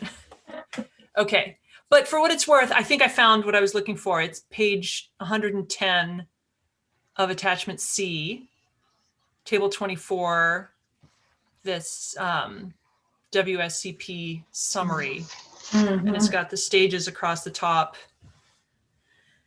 And so the strategies are information, outreach, audit, demand side management, rate structures, water use restrictions, and recycled water use. Like that's basically the toolkit. Right. And so the flexibility and leeway is in sort of what to do more of. And, we might,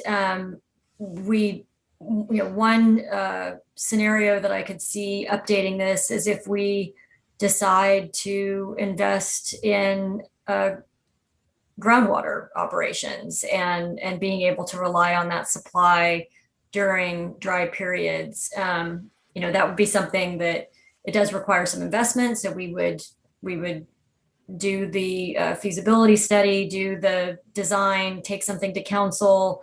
Council would bless it. We, go out and build what we need to build in order to do that. And then we would revise our water shortage contingency plan to say that during shortages, we're going to start pumping groundwater. And we're going to pump this much in a, low level stage, and we're going to ramp it up to this much in the more severe stages. So that's a good example of, right now we don't have, other than recycled water and trying to encourage more use of that in the city, we don't have supplies that we can just easily turn on during a drought. But that might be something that we would want to consider in the future. And in that case, we'd revise this plan. Right. Yeah. So, well, that's a good segue to my next question, which is as other commissioners have brought up, everybody thinks it would be a shame to lose our canopy, which canopy for those trees that reach the groundwater. But I guess my question is this: has the utility thought about what specific types of programs or infrastructure are required to save the trees while still reducing all other forms of landscape irrigation and use? I think that'll be a great thing to include in the One Water plan, and something that we'd want feedback on as we're scoping that out, which is, really going to be more of the rubber meets the road sort of infrastructure, water supply development plan for the future. Got it.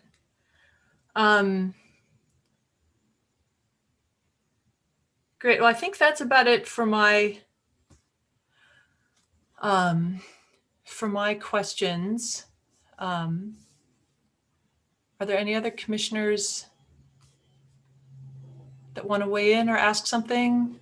Or Councilmember Philseth? It is what it is. Might as well put it in the sunlight.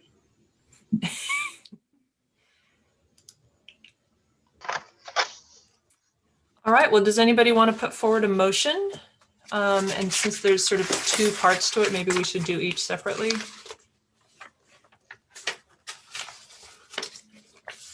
Or not.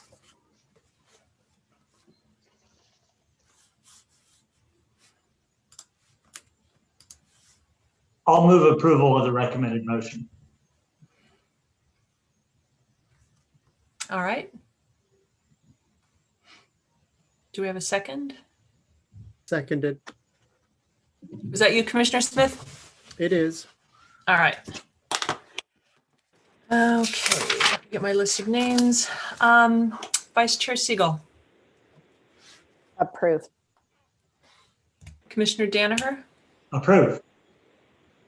Commissioner Jackson, Approved. I'm off of Zoom, but I'm on my phone, but I'm here. all right, thank you. We recognize your voice. Commissioner Johnston, Approved. And I'm voting yes, kind of along with Commissioner Scharf, the recognition that because we have one supplier here, we're somewhat bound by their numbers, but we do have flexibility under this plan. So with that, I approve. Commissioner Scharf, Reluctantly approved. Commissioner Smith. I approve. All right, and I approve as well. So the motion carries unanimously. And all right, we usually take a break. Thank you. After a couple of items. Thank you. Thank you, Carla Daly and everybody else. Appreciate the conversation and the report. So we usually take a bit of a break at the little past halfway point. Let's see, my clock reads 7:07. How about if we return at 7:15 and take our last item after a short break. Thanks, everybody.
All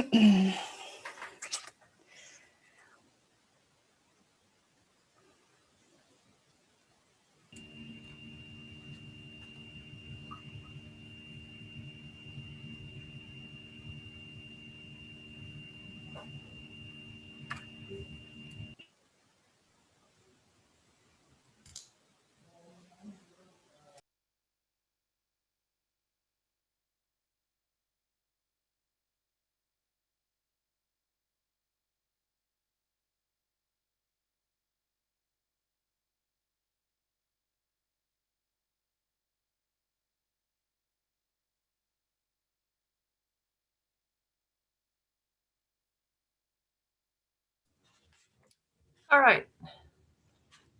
Let's see, commissioners, if you're back, do you mind turning your videos on so we can see that you're here again? 1, 2, 3, 4, 5.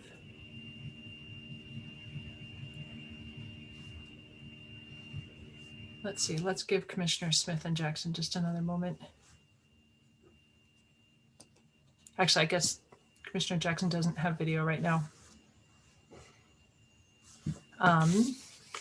Well, why don't we go ahead and get started? Item number 3, the proposed operating and capital budgets for fiscal year 2022. Let's first see if we have any public comment, any members of the public wanting to speak. Would anyone from the public like to speak about the FY 2022 proposed operating and CIP budget? I do not see any hands raised. All right, then let's move forward. I assume there is a staff presentation on this. Yes, thank you, Chair Fasel. So tonight, staff's recommending asking the UAC to recommend to the City Council to adopt our capital and expense budget for fiscal 2022. And with that, I'm going to turn the presentation over to Senior Business Analyst Anna Long. Hi, thank you for the introduction, Dean. Good evening, commissioners and council member. I am presenting today the proposed fiscal year 2022 utilities operating and capital budget for your consideration. The budget is prepared by staff, and as we're doing today, bringing it to the UAC and Finance Committee for recommendation to council for approval on an annual basis. Oops, try to get this. Okay. So this slide shows us the proposed rates for fiscal year 22 and the potential bill impact for the average residential customer. We have a gas increase in, we have a rate increase in the gas and wastewater funds. And as you can see here, the impact can be a $4.50 difference or a 1.5% increase. Although let me backtrack and say that the gas is and wastewater is an overall 3% system rate change. So the impact to the individual customers themselves might be different. It could be a lower or higher, but for the average customer, it'll be a little bit of an increase. Are there any questions on this slide? Okay.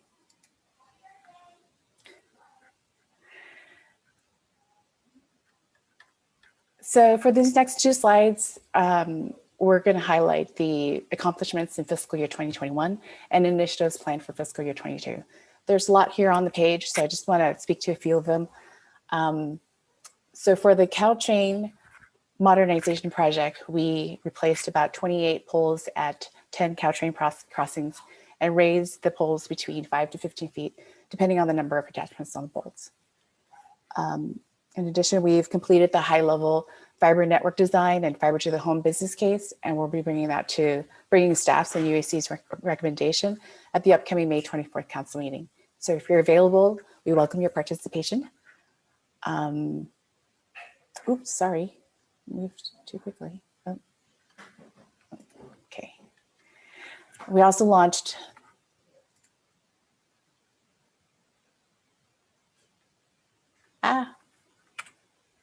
I'm terribly sorry. Okay, here we go. We also launched the new customer account management portal branded MyCPAU last year. It was a high adoption rate of about 70%, and we're coming back to the June UAC meeting to discuss what is working well and the areas of improvement that are needed. We also partnered with the CEC to launch California Electric Vehicle Infrastructure Project, the Cal EVIP. We have received about 40 applications, 5 of which have been approved, resulting in 2063 level 2 and 10 level 3 chargers to be installed.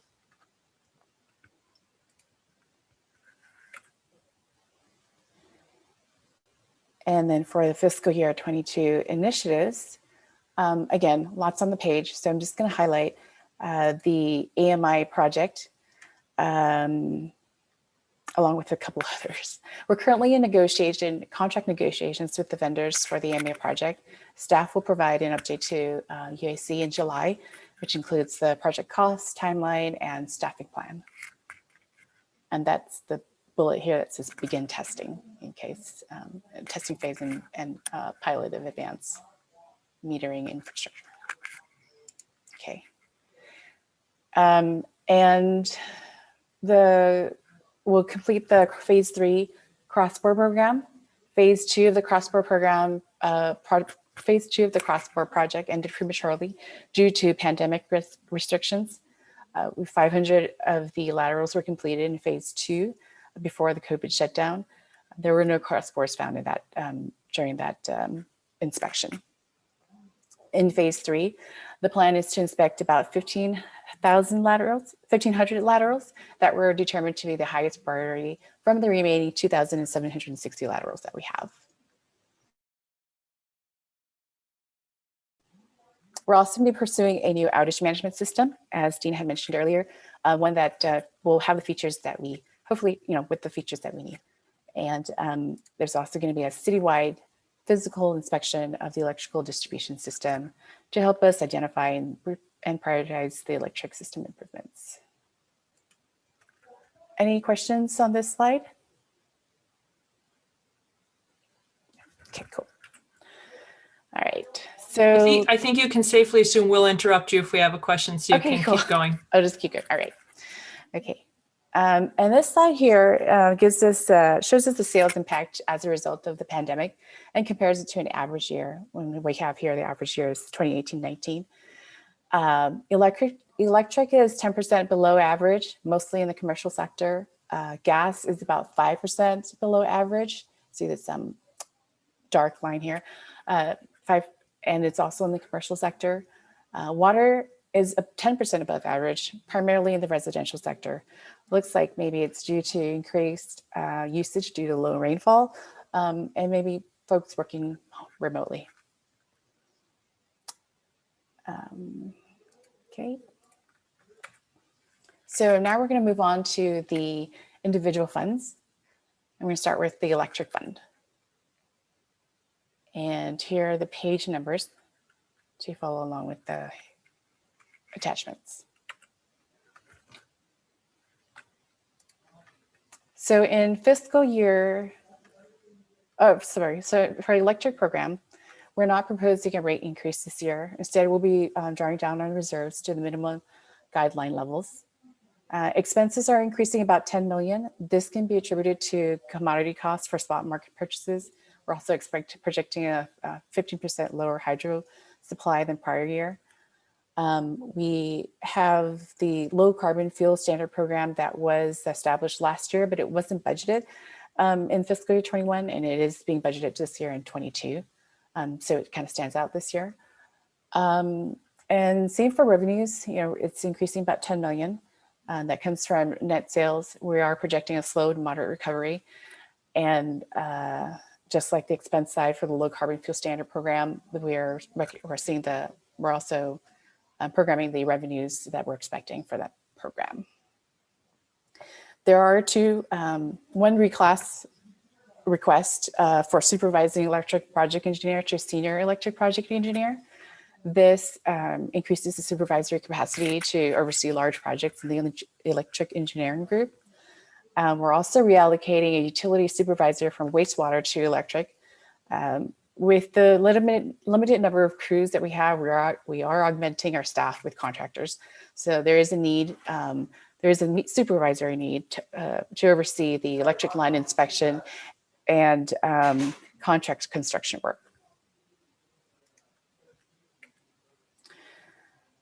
All right, so then here for the electric capital improvement program, we are proposing, we have programmed 23.3 million in fiscal year 22, and over a 5-year period, it'll be 93 million.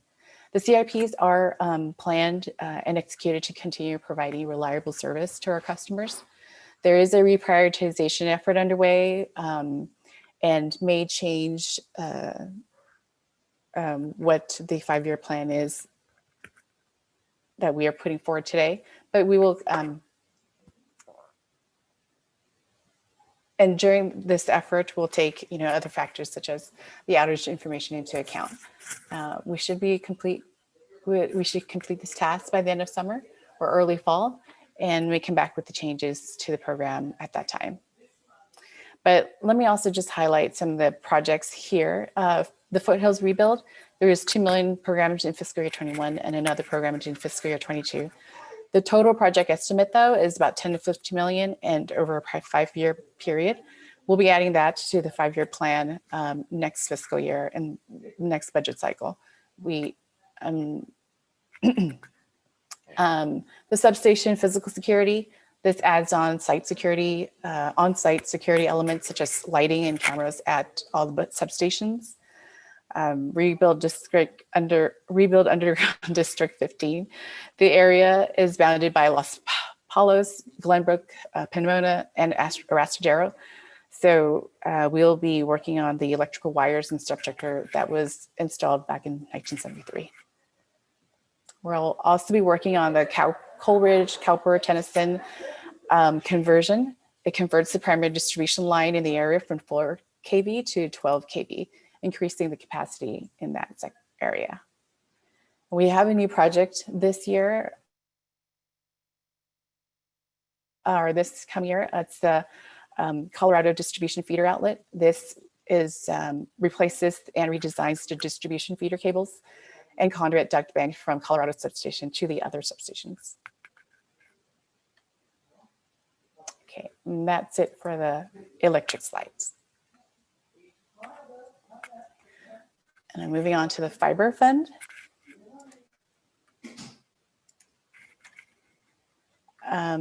For the fiber fund, the fiber fund's customers on the EDF1 rate will see a CPI increase of 2%.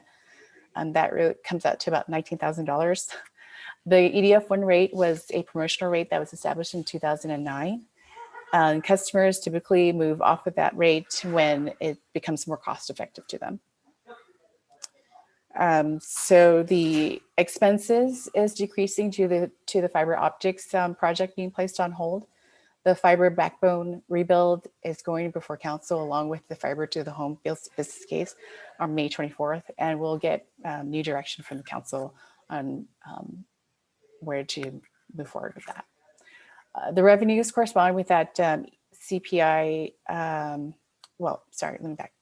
The revenues are decreasing due to one of the large customers shifting off of the EDF1 rate. As I mentioned earlier, they shift off when it is more cost effective to them. There are 5 customers remaining on the EDF1 rate, with 19 connections resulting in about $500,000 in annual revenue.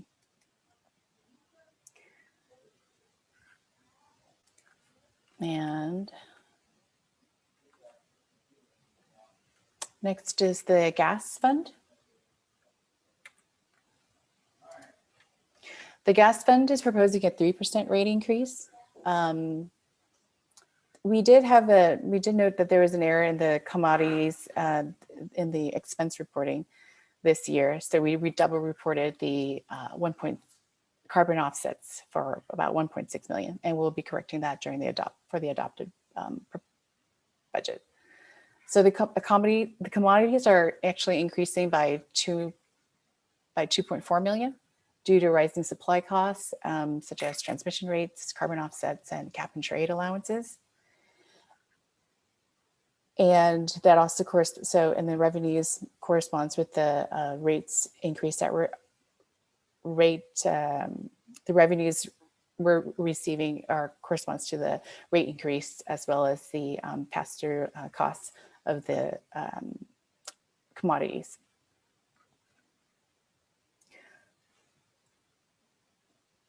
Okay, as mentioned earlier, we also have the cross-border safety inspection program in the gas fund.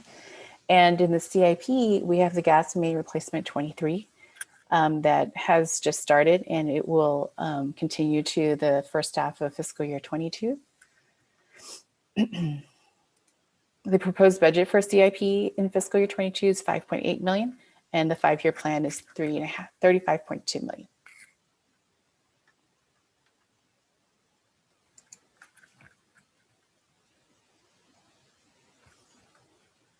I think I also had a comment for GMR 24. Okay. And that next is the wastewater collection fund. We're speeding right along through here. For the wastewater fund, we are proposing a 3% rate increase, as mentioned earlier, in large part due to the increasing treatment costs for future capital improvements at the Regional Water Quality Control Plant. We also completed a cost of service study, which resulted in a 4.7% increase for residential customers, a 1.5% increase for commercial, and a decrease of 2.1% for restaurants. This cost of service study is conducted annually, but we do a big overhaul every few years to ensure compliance with Prop 218. So on the expense side, there is an increase of 800,000 due primarily to the CIP programming. And even though there's an increase in rates, revenues are projected to decrease by 10% in the commercial sector due to water use reductions based on this year's winter usage. So we are being conservative in the projection, in the revenue projections. So for the wastewater CIP, the budget is for fiscal year 22 is programmed at 5.6 million, and the 5-year plan is 20.1 million. So even though we budget a main replacement every other year for sanitary sewer replacement project 29, it was delayed a bit and then reappropriated to fiscal year 2021. So that's why you see some actual budget here for 21. But overall, there are some changes to the main replacements in the wastewater. We have deferred sewer replacement 31 out another year, and we've also reduced the overall project budget for the main replacements from 6.8 million to 5.2, I think, 5.2 million.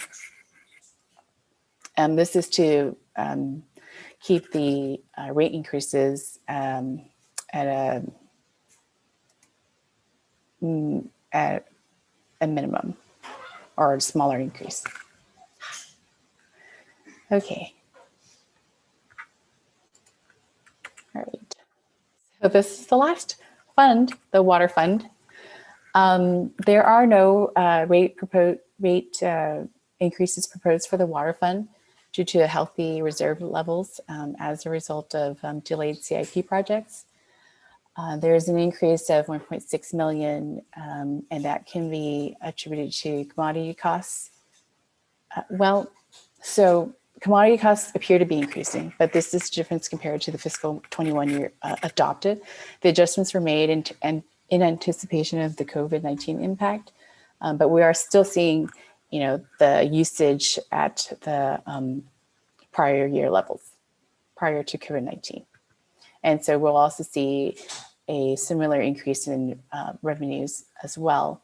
Although I show here that there is a net increase, it is offset by connection fee decreases that I had made earlier in the year when we were beginning the budget development process for the customer connection project. It looked like the fees were, the revenues from that project was coming in under, but it turns out that we are meet actually closely meeting the target. So we under forecasted. And so it looks like there's only a small increase in revenues. But we'll get that adjusted in the next budget cycle.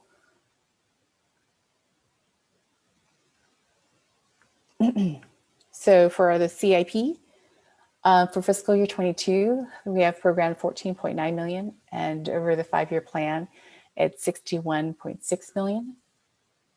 Of note, some of the bigger projects is the water tank seismic upgrade and rehabilitation. So the Corte Madera project reservoir is being replaced right now.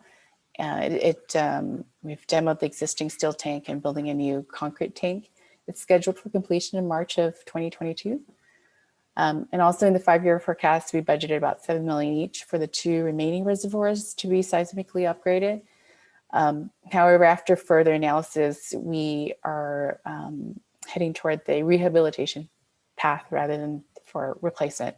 The assessments that we can replace the roof and recoat rather than demo and replace. And so here I also have a typo. It's a water meter replacement project 28. It's actually water main replacement project 28. This project is budgeted at 11 million, which is 2 million higher than the average main replacement projects. And this was due to sections of that were deferred from water main replacement 27 due to some negotiations and delays for the easement agreements. And then that concludes it for the funds, and then we'll move forward towards the workforce. The department has a 14% vacancy rate, and specifically in operations, it actually comes up to 32%.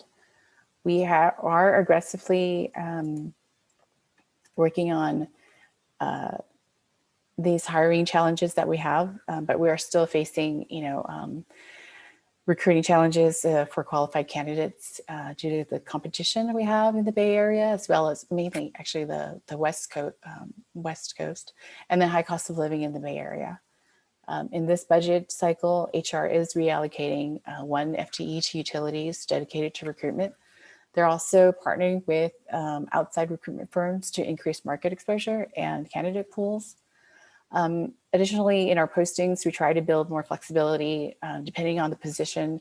If there's a lower classification in the family, we do list out so that we have the flexibility to hire at a lower or entry level if the higher position cannot be filled. So with the reallocation of HR, we have been hiring a lot more people. 10 from external, and then there were 7 promotions since January. As part of the workforce development initiative in the strategic plan, we try to promote within whenever possible. We also offer training to prepare individuals for future opportunities. So as mentioned earlier, there's the reclass of the engineering position and the reallocation of the supervisor position. Through this budget process, we also reassigned work based on business priorities. So in the FTE sections of each fund, you'll probably see some reallocations from gas, wastewater, and water to the electric and gas funds. And these are to support the electrification projects, SCAP and AMI. And this actually concludes my presentation. And here's the recommendation slide. Thank you very much for that. Commissioners, are there any questions or comments? Commissioner Johnston. So just on the last slide, when we were talking about the workforce, how do those figures, the 14% vacancy overall and 32% in electric operations, I just don't remember how those compare with prior years. Are we closing the gap or are we falling further behind? We are closing the gap a bit, I think last year we had about, our high point was 80% vacancy, and there was like 46 vacant positions, and now we're down to 34. So we are closing the gap a bit.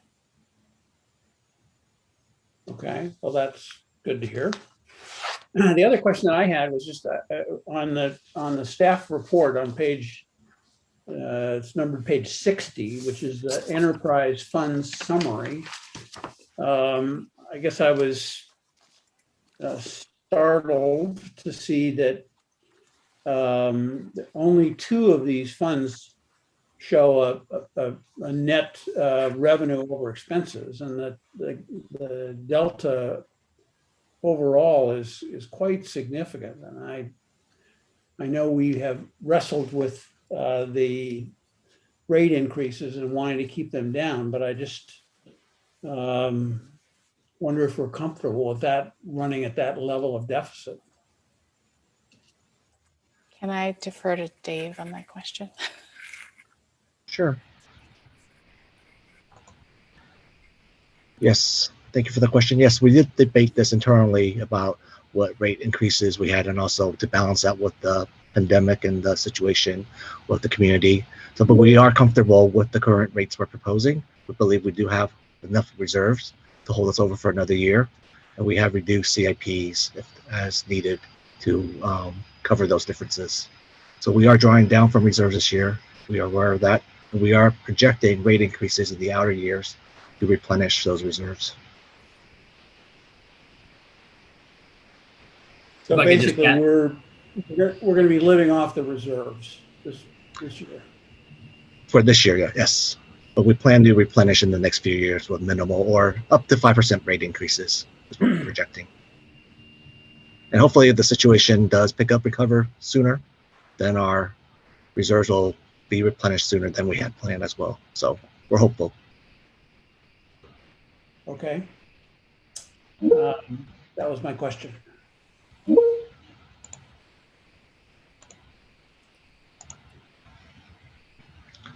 One more thing that Abendschein just brought to my attention. So in the budget, we do assume like all expenses are fully spent, but in actuality, there are vacancy savings and unspent CIP dollars. So even though we may project like a $15 million drawdown in reserves, at the end of the year, we might only see like a $5 million or $7 million drawdown. So that those budgets don't factor in the vacancy savings and also the unspent dollars and contracts and CIPs that could be carried over.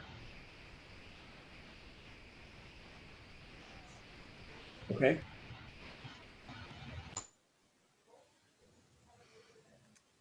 Commissioner Danaher?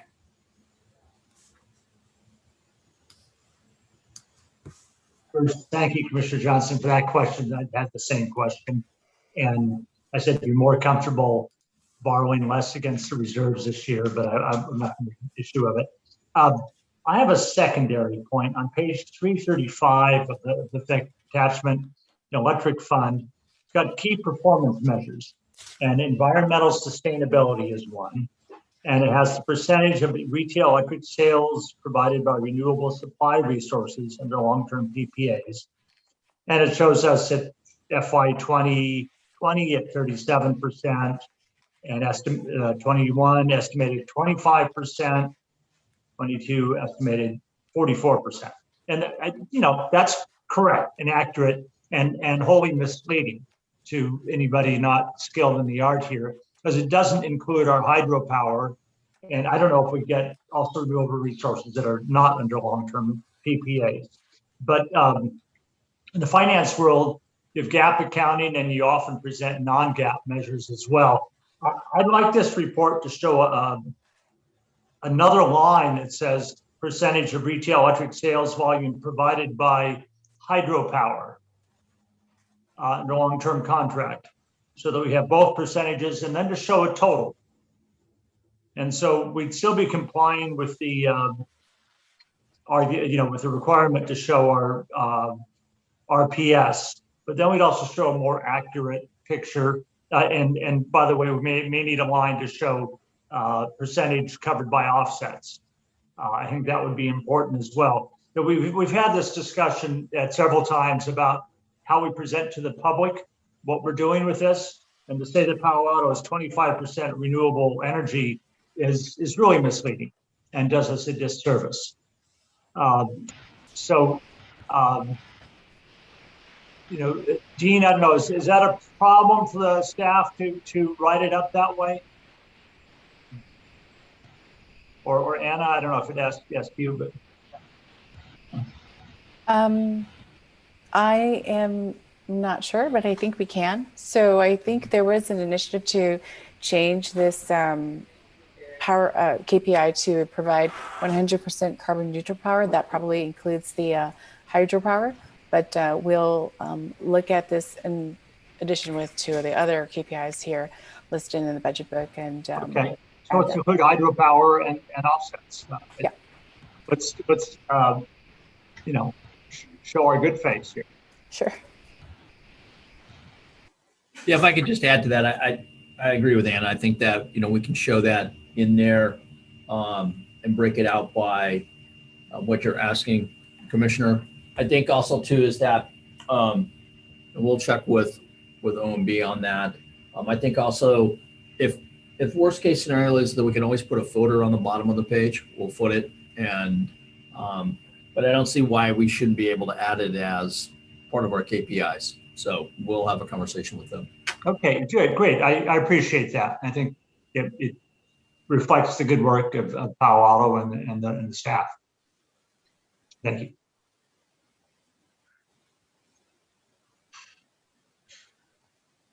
Vice Chair Siegel. Thanks. Actually, I highlighted that same comment about the RPS numbers. I have a couple other ones. On 346 with the fiber optics fund, it looks like the number of connections is declining, and I'm wondering if we know why. We just did that big project because I thought we had too many connections. Yeah, I think during this pandemic, there have been some businesses that have shuttered and they have decided not to renew, or they moved out. And then the wholesalers who have the connections haven't found new renters yet. So that's why you've seen a drop. Okay, so do you think over a few years that will get back up to more traditional numbers? Yeah, hopefully within this next coming year, I would hope it bounces back up. It shouldn't take hopefully a couple of years. For 2022, you mean, because it's not projected for 2021, right?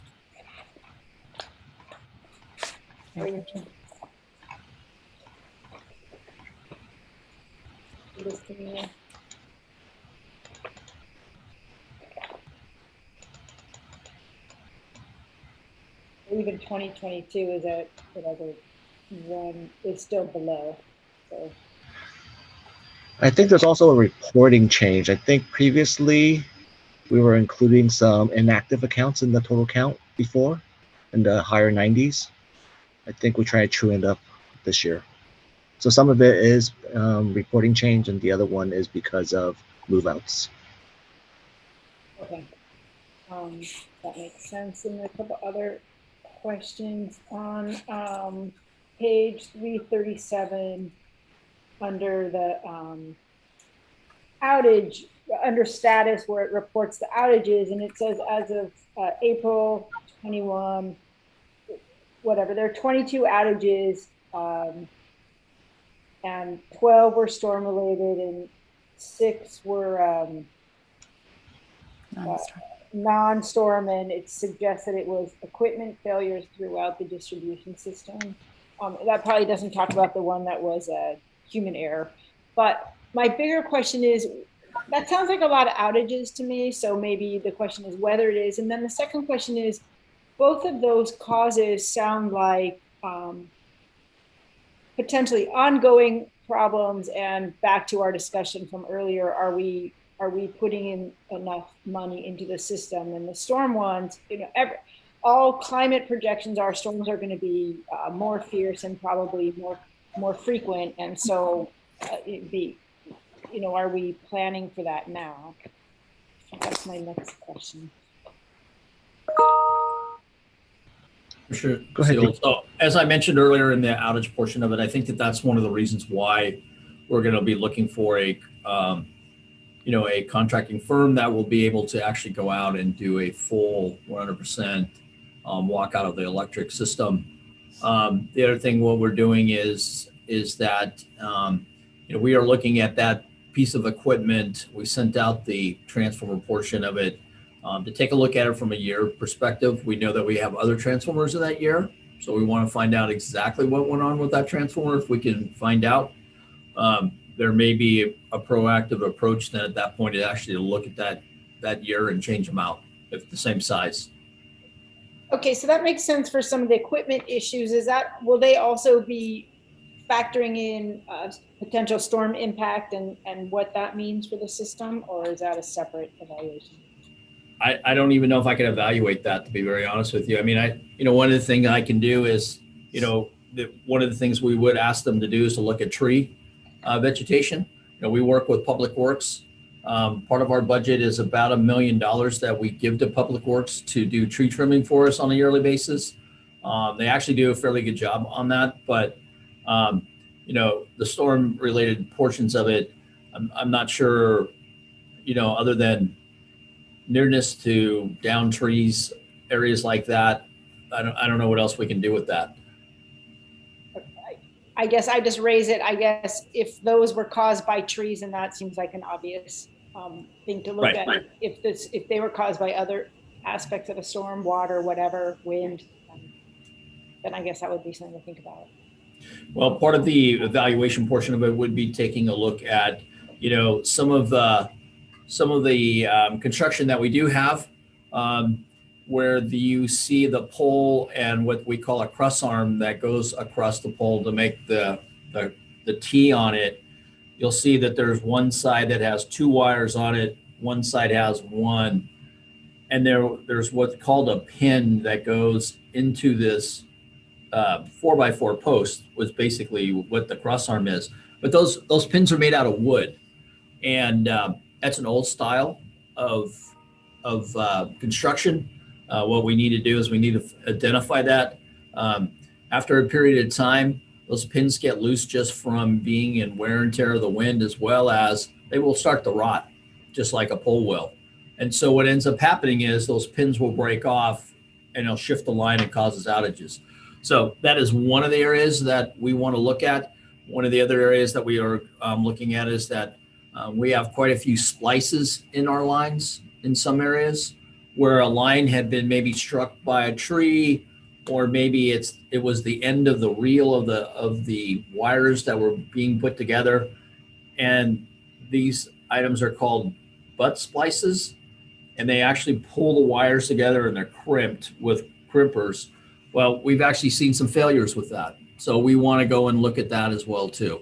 So there are areas that we will start to address. So when you have a little bit of wind, those connectors will come apart and then ends up causing an outage, and the wire's actually on the ground then at that point. So yes, so that will be part of, of this evaluation.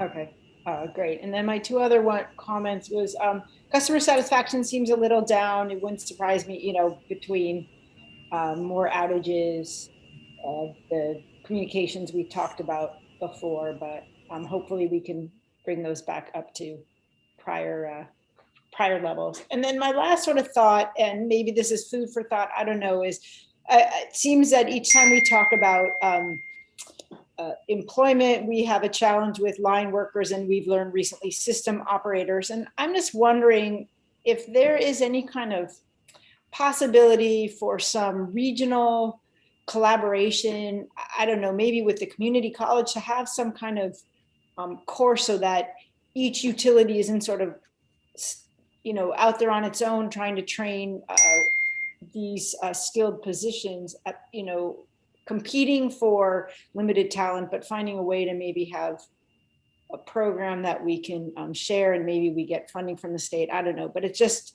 seems to be a challenge we continue to face.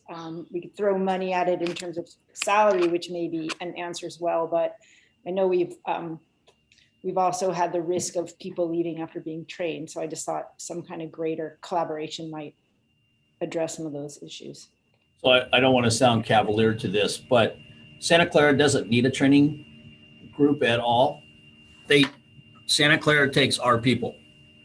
They're in the process right now of interviewing one of our operators as we speak today. And the reason for it is that they don't need to spend any money on training. They just come to us. They take them away from us.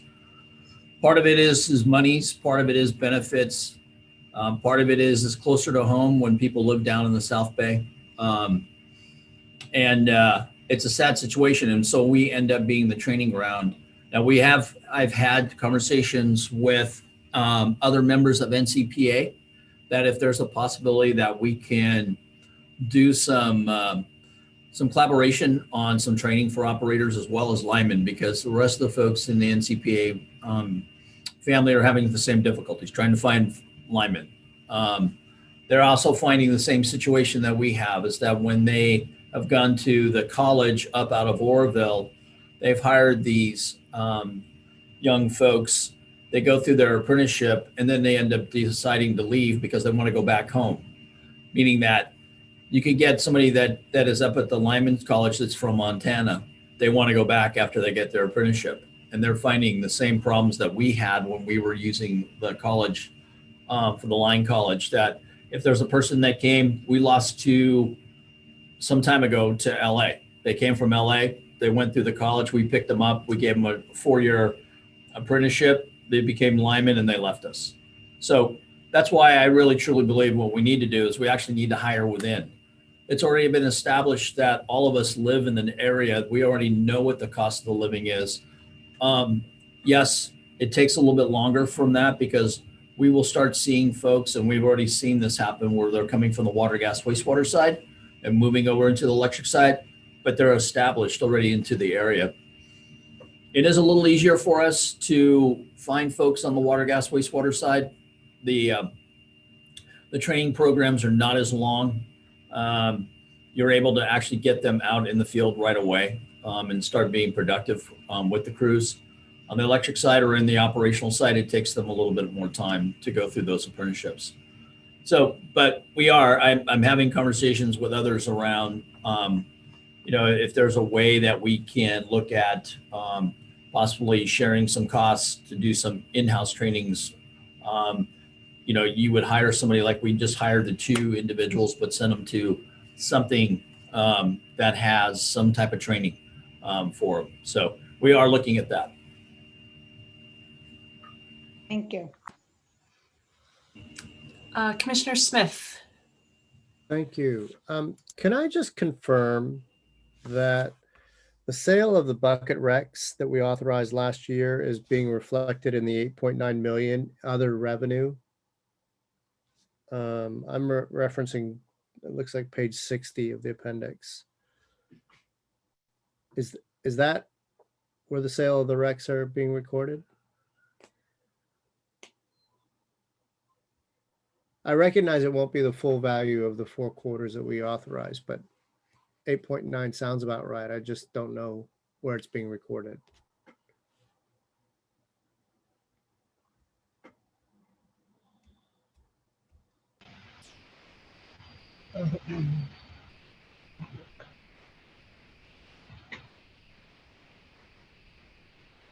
I think you are correct. I think it is under other revenue, under surplus revenue. Okay. Can we verify that, Dave? And is this just? I assume this is fiscal, so we're not going to see the whole authorization, right? Right. That's what I'm assuming. Yep, that would be correct. That is correct. Okay. Yeah, I think we reported with the net sales, and then accounting made us split it out. Recall the surplus revenues from the actual retail revenues. So I'm pretty confident it is in other revenues. Okay. Okay. Thank you. That's all I have. Commissioner Scharf. No, I just wanted to go back to the linemen and other key positions that Santa Clara continually steals from us. And I guess Dean had a question for you on that. Have we run the numbers? First of all, Santa Clara pays more than we do for those positions still, if I recall. Have we run the numbers of where we could pay and it would be cheaper than all the people we lose and the training we have to think about doing. And I mean, just off the top of my head, I'm thinking if we paid 20% more than Santa Clara, we'd still save money and have better people in over that over the long term. And, you know, I mean, you're right. I mean, Santa Clara is pretty open. It's their strategy. That's what they do. And, you know, it's not a good situation for us. So, you know, I just wonder if we've run those numbers and looked at that, and, you know, and if we haven't, I would probably suggest that we do, and maybe you bring that to council at the appropriate moment and see what could be done. Yeah, Commissioner Scharf, I have not run those numbers in some time now. You know, the last time that we gave that group, which included the operators, a large increase, PG&E decided that in the Bay Area that they actually raised their salaries as much as we did.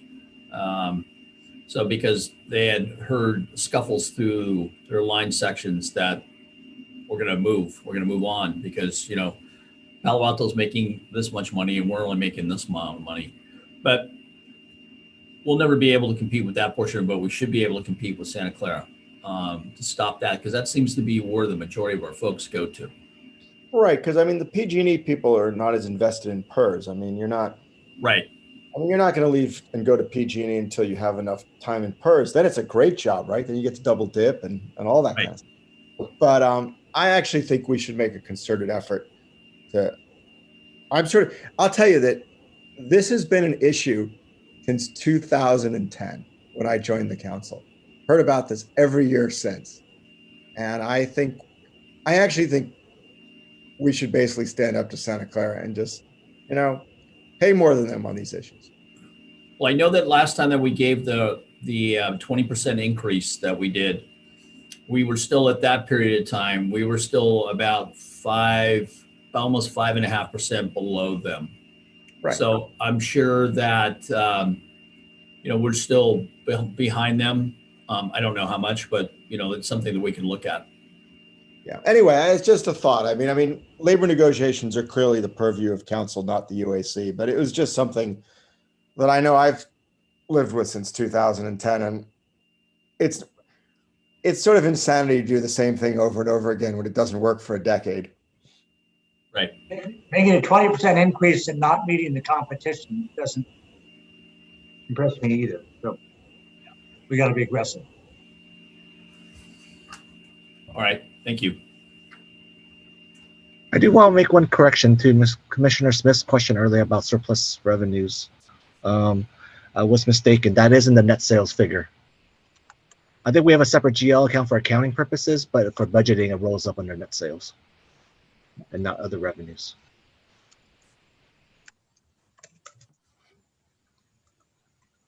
Thanks for clarifying. Are there any other questions or comments? I have a couple myself. Let's see. So one question is the low levels of rate increases, are they at the specific behest of council? Was there a process going into the fiscal year 22 budgeting process where they sort of give input to keep rates as low as possible? Or is this sort of a reaction to last year's budgeting process? Sort of how does that get communicated, the desire to keep rates really low? So there was a conversation with the city manager and myself and others to look at trying to flatten out rates again this year, especially for the businesses, small businesses and large business side. We looked at what we thought we had in the reserves. We thought that we have enough money in some of the reserves. Some, as you saw in the water fund, it's over actually. You know, we're using some of the reserves to offset those costs. It's interesting that in the last 2 days, having conversations with the finance committee, the same question basically came up was, do I feel that we have enough monies in the budgets that we are proposing that we can put back into the systems with just the small increases that we did in the 3 and 3 for the gas and water or wastewater side. Their concern is and wants to have a conversation on the 17th, I believe it is, council meeting, when finance has is going to be talking to the entire council about looking at increasing the electric rate, feeling that taking $15 million out of the reserves might be too much, and that we should be spending a little bit more money and putting back into the system, as well as looking at what some of those expenditures should look like. And so we are going to work on some quick numbers at looking at possibly maybe raising rates on the electric side. We don't know that. I don't know that for a fact. We'll have to talk to council about that. Councilmember Philseff, do you have anything you want to add? You know, I kind of concur with former Mayor Scharf on this one. I think I don't know if we have to compete with PG&E, but it sounds like we got to compete with Santa Clara, and 32% vacancies. You know, it's not going to get better if the economy comes back. So. Yeah, I guess there's both the the operations and system operators, and I don't know exactly what lines persons do, if it's considered to be infrastructure or like new projects, or if it's maintenance. But certainly for as long as I've been on the UAC, we've been bemoaning the fact that we don't have enough lines persons, and it does seem like standard economics that we're not meeting market conditions. But so there's sort of operations and reliability, and then another sort of nagging sense that I have, and I did not go back and look at the last few years of budget proposals, but I have this sense that we're often looking at a budget with proposed projects, and then also saying that, well, we didn't quite complete the projects from last year's budget or the years before's budget. And maybe I'm completely off base. I mean, I do remember that when there was the main downtown replacement, that was sort of a big thing that for that reason, we didn't get to other projects. But I feel like that wasn't the only time. So I guess I'm, if I was on the finance committee or on council, I think I would want to ask for a retroactive look at the rate of project completion over the last 10 or even 20 years, just in terms of, whatever's the right way to think about it, if it's miles of pipe replacement or pole replacement or transformer replacement, or just in dollar amounts of infrastructure projects completed, adjusted somehow for inflation isn't quite the right way to express what happens to project costs in this area. But I would be very interested to see if we're sort of maintaining a level of investment, or if this nagging sense that I have that it sort of has somewhat fallen off is borne out by the facts. You're sort of suggesting, if I can reinterpret that, you're sort of suggesting that we make sure we're doing the best job we possibly can on the basics before we go into fiber and other stuff like that. Possibly. Or just if sort of a constellation of factors, if we're understaffed, and I think our understaffing might also include, let me stare at the slide in front of me here, engineers and project managers to oversee contractors completing things. Maybe just a constellation of factors causes us to slip year over year and not sort of maintain quite the rate. And, because the utility's been so well run for so long, the effects possibly don't get felt until a ways down the road. I don't know. I'm just saying I would be interested to see a retroactive look at sort of what has been our level of infrastructure investment, to see if there's a trend. Yeah, thank you, Chair, for bringing that up. I do want to know, like what Anna mentioned early, on the electric side at least, they are taking an effort to reprioritize some of the projects that are listed. They do have a vast list of CIPs identified, but due to the limited resources in operations, engineering, even purchasing, we've realized that we're not able to be able to complete all those projects at the same time. So they're going to have to reprioritize and find the ones that's going to add the most value to our system. So we are going through that. So I do trust that staff is really good at triaging with the resources they have, both reserve funds allocated to capital improvement projects and the personnel to oversee the projects. So for electric side, I think we have lagged. I think for sewer and also for gas, we've been on schedule. Water, we've had also fallen a little bit behind, but that's more because of the pricing of the bids, less on the resource side. But the electric is really impacted by the resource constraints we have. Interesting. And that's not even taking into account other things from the wish list, like accelerating the pace of undergrounding. And electrification and that's cap, all that, yes. Yeah. So I don't know, I guess what's going through my head is as far as a motion goes, I wonder if there's some way we can express, I don't think any of us wants to sort of slow down the budget approval process that has to happen by certain deadlines, but if we can add a recommendation to council to do something like study the salary and benefit ranges needed to attract and retain key personnel, key utility operational personnel like lines people and system operators, or, study the staffing levels needed for engineering, project management, other types of staff, to design and oversee projects, at the level and rate that's required. Sounds like I'm not the only one that's concerned with the persistent staffing shortages that we have that seem, like I said, to just not be meeting market conditions. It's not just the shortages, it's the deferral in work.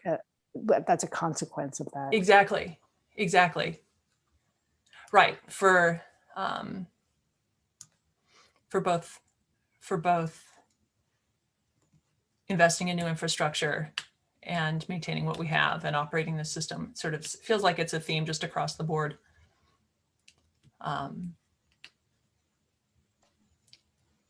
So anyway, it's interesting to note that council has already spotted this on the electric fund.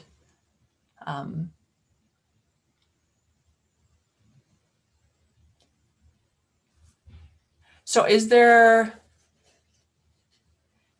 any further comment or question?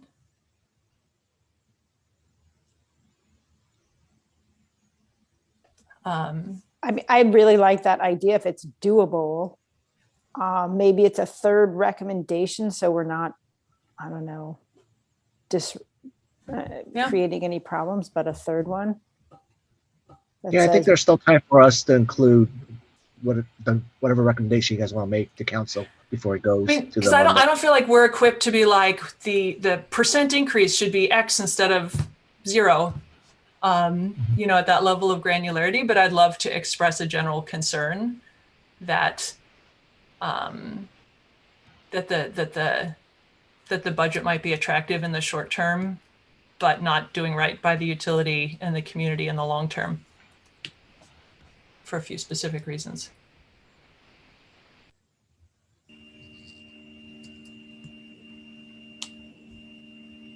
So Anna's ready to draft it. However you want to phrase it, we're happy to take it down. All right. Let's see. So maybe we can say, well, here's what I had. Study salary and benefit ranges needed to attract and retain key utility personnel, such as lines people and system operators. Those are just the ones that we sort of have talked about a lot, but I don't want to pretend to know exactly. Salary and benefit ranges needed to attract and retain key utility personnel, such as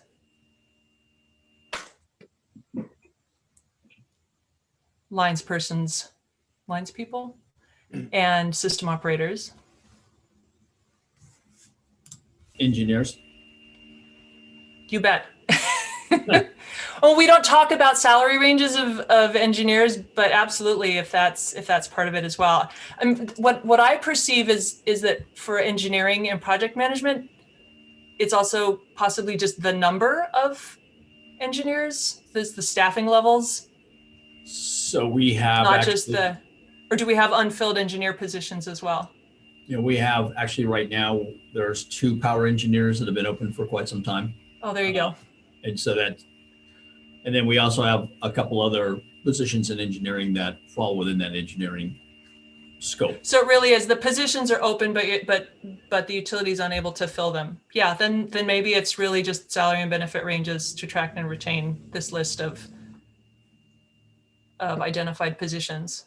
I might throw in, I guess it's the salary and benefit ranges needed and also the impacts of having these positions unfilled.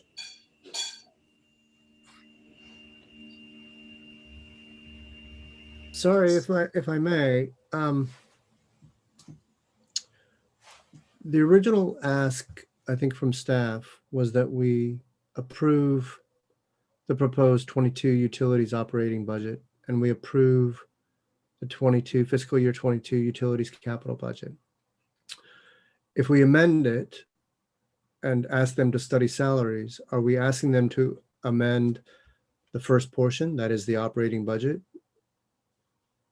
and focus No, I don't think to so. a greater I don't think so. extent on operating?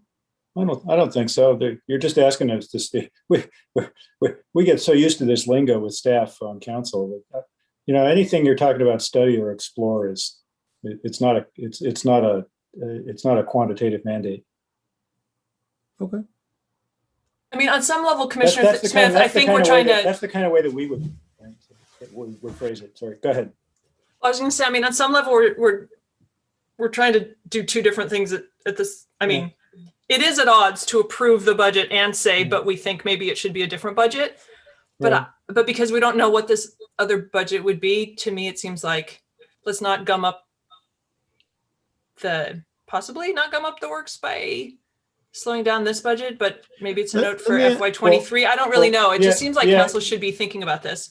Yeah, I was going to say that. I don't see anything specific in this motion that says we should make a change to the fiscal 22 budget, right? I mean, it's applicable to 23, 24, and more generally too. So Let me just ask an obvious question. The 38% vacancy, the spaces that are available in that are represented by that 38% vacancy, are those positions budgeted in fiscal year 2022?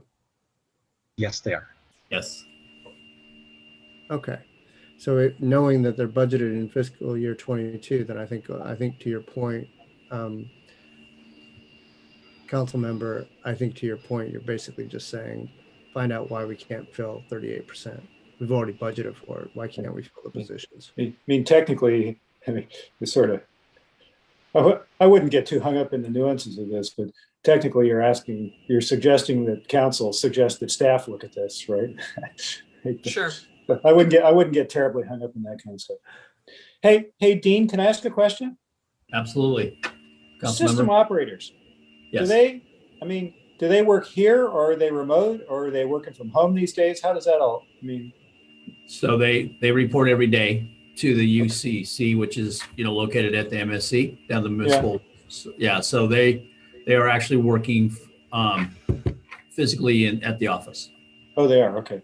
Yes. So it's not a work from home kind of thing. No. We felt that the interaction with the crews, and dealing with phone calls from the customers, it was necessary for them to be there. Okay, understand. Thanks.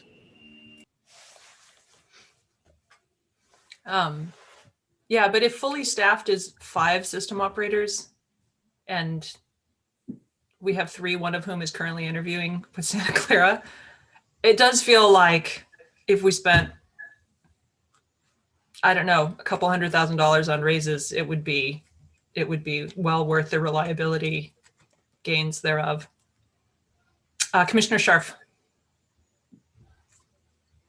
Yeah, I just wanted to caution my fellow commissioners that, I mean, the way this actually works is what we want staff to do is to go suggest this, and council needs to meet in closed session. You know, these are union jobs, there's negotiations that have to occur and all that kind of stuff. So, I mean, it's actually a really complicated process. And my recollection actually is that it's not necessarily just as simple as even agreeing to pay it. You have to get union approval to pay Oh, people absolutely. more money.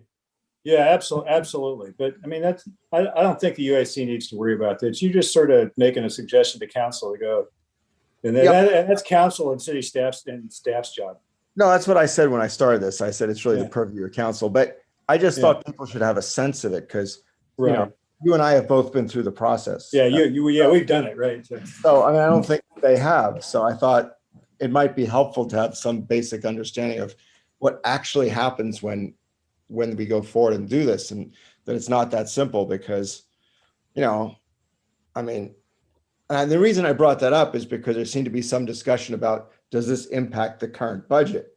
No, this is a year out, guys. Doesn't come close to impacting the current budget. So that's why I thought it was important.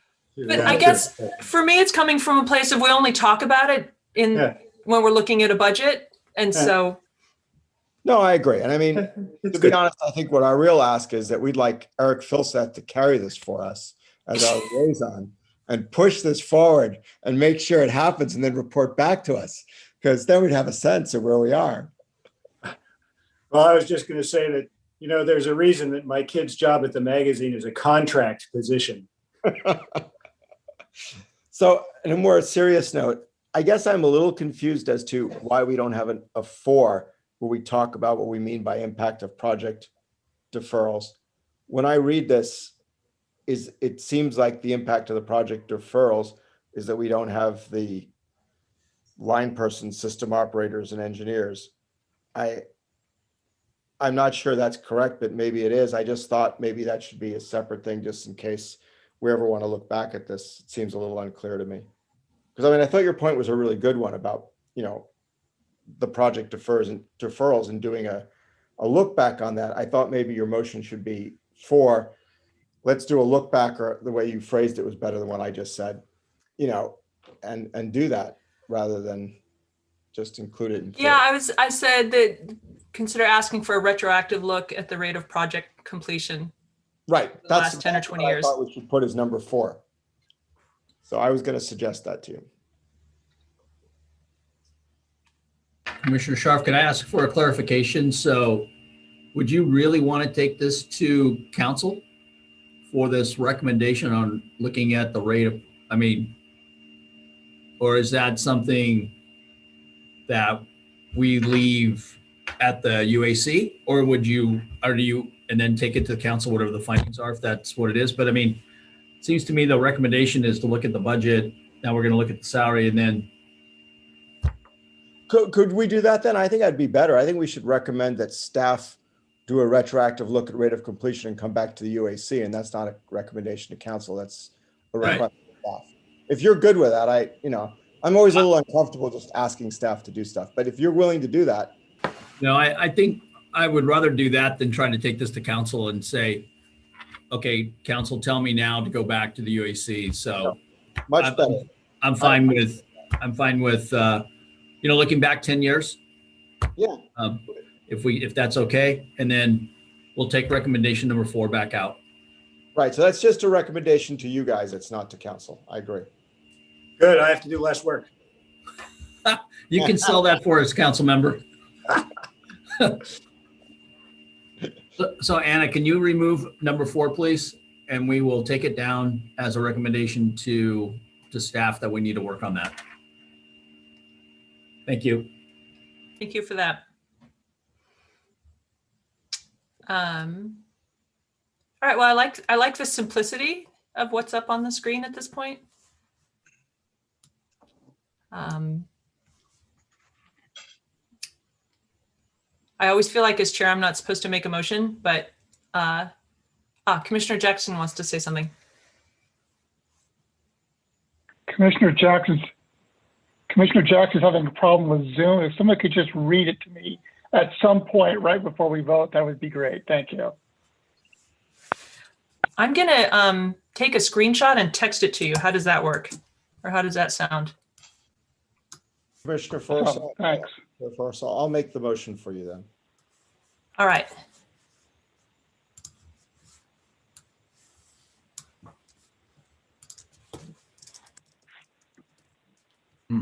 I'll second the motion.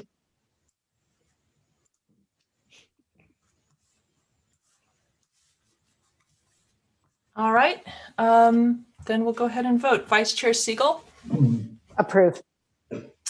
Commissioner Danaher. Approve. Commissioner Jackson, I'm going to give you a moment to read it, so I'll come to you last. Commissioner Johnston. Approve. Commissioner Scharf. Approve. Commissioner Smith. Approved. I approve as well. And Commissioner Jackson. Approved. All right. Thank you, everybody. All right, we're on the home stretch. Our next item is commissioner comments and reports from meetings and events. Has anyone been anywhere interesting? Commissioner Danaher. Yes, a few comments. First, I will not be taking on another term. Shame on me, I didn't pay close attention to the application process, but I will say I'm not so worried about it because I have such very high regard for the commissioners that are continuing to serve. I know UAC is in great hands. So I've got a few comments after 6 years on the commission. One is grateful we have so many talented people in the department itself. Dean and many of the people reporting to him, Palo Alto is very blessed with that.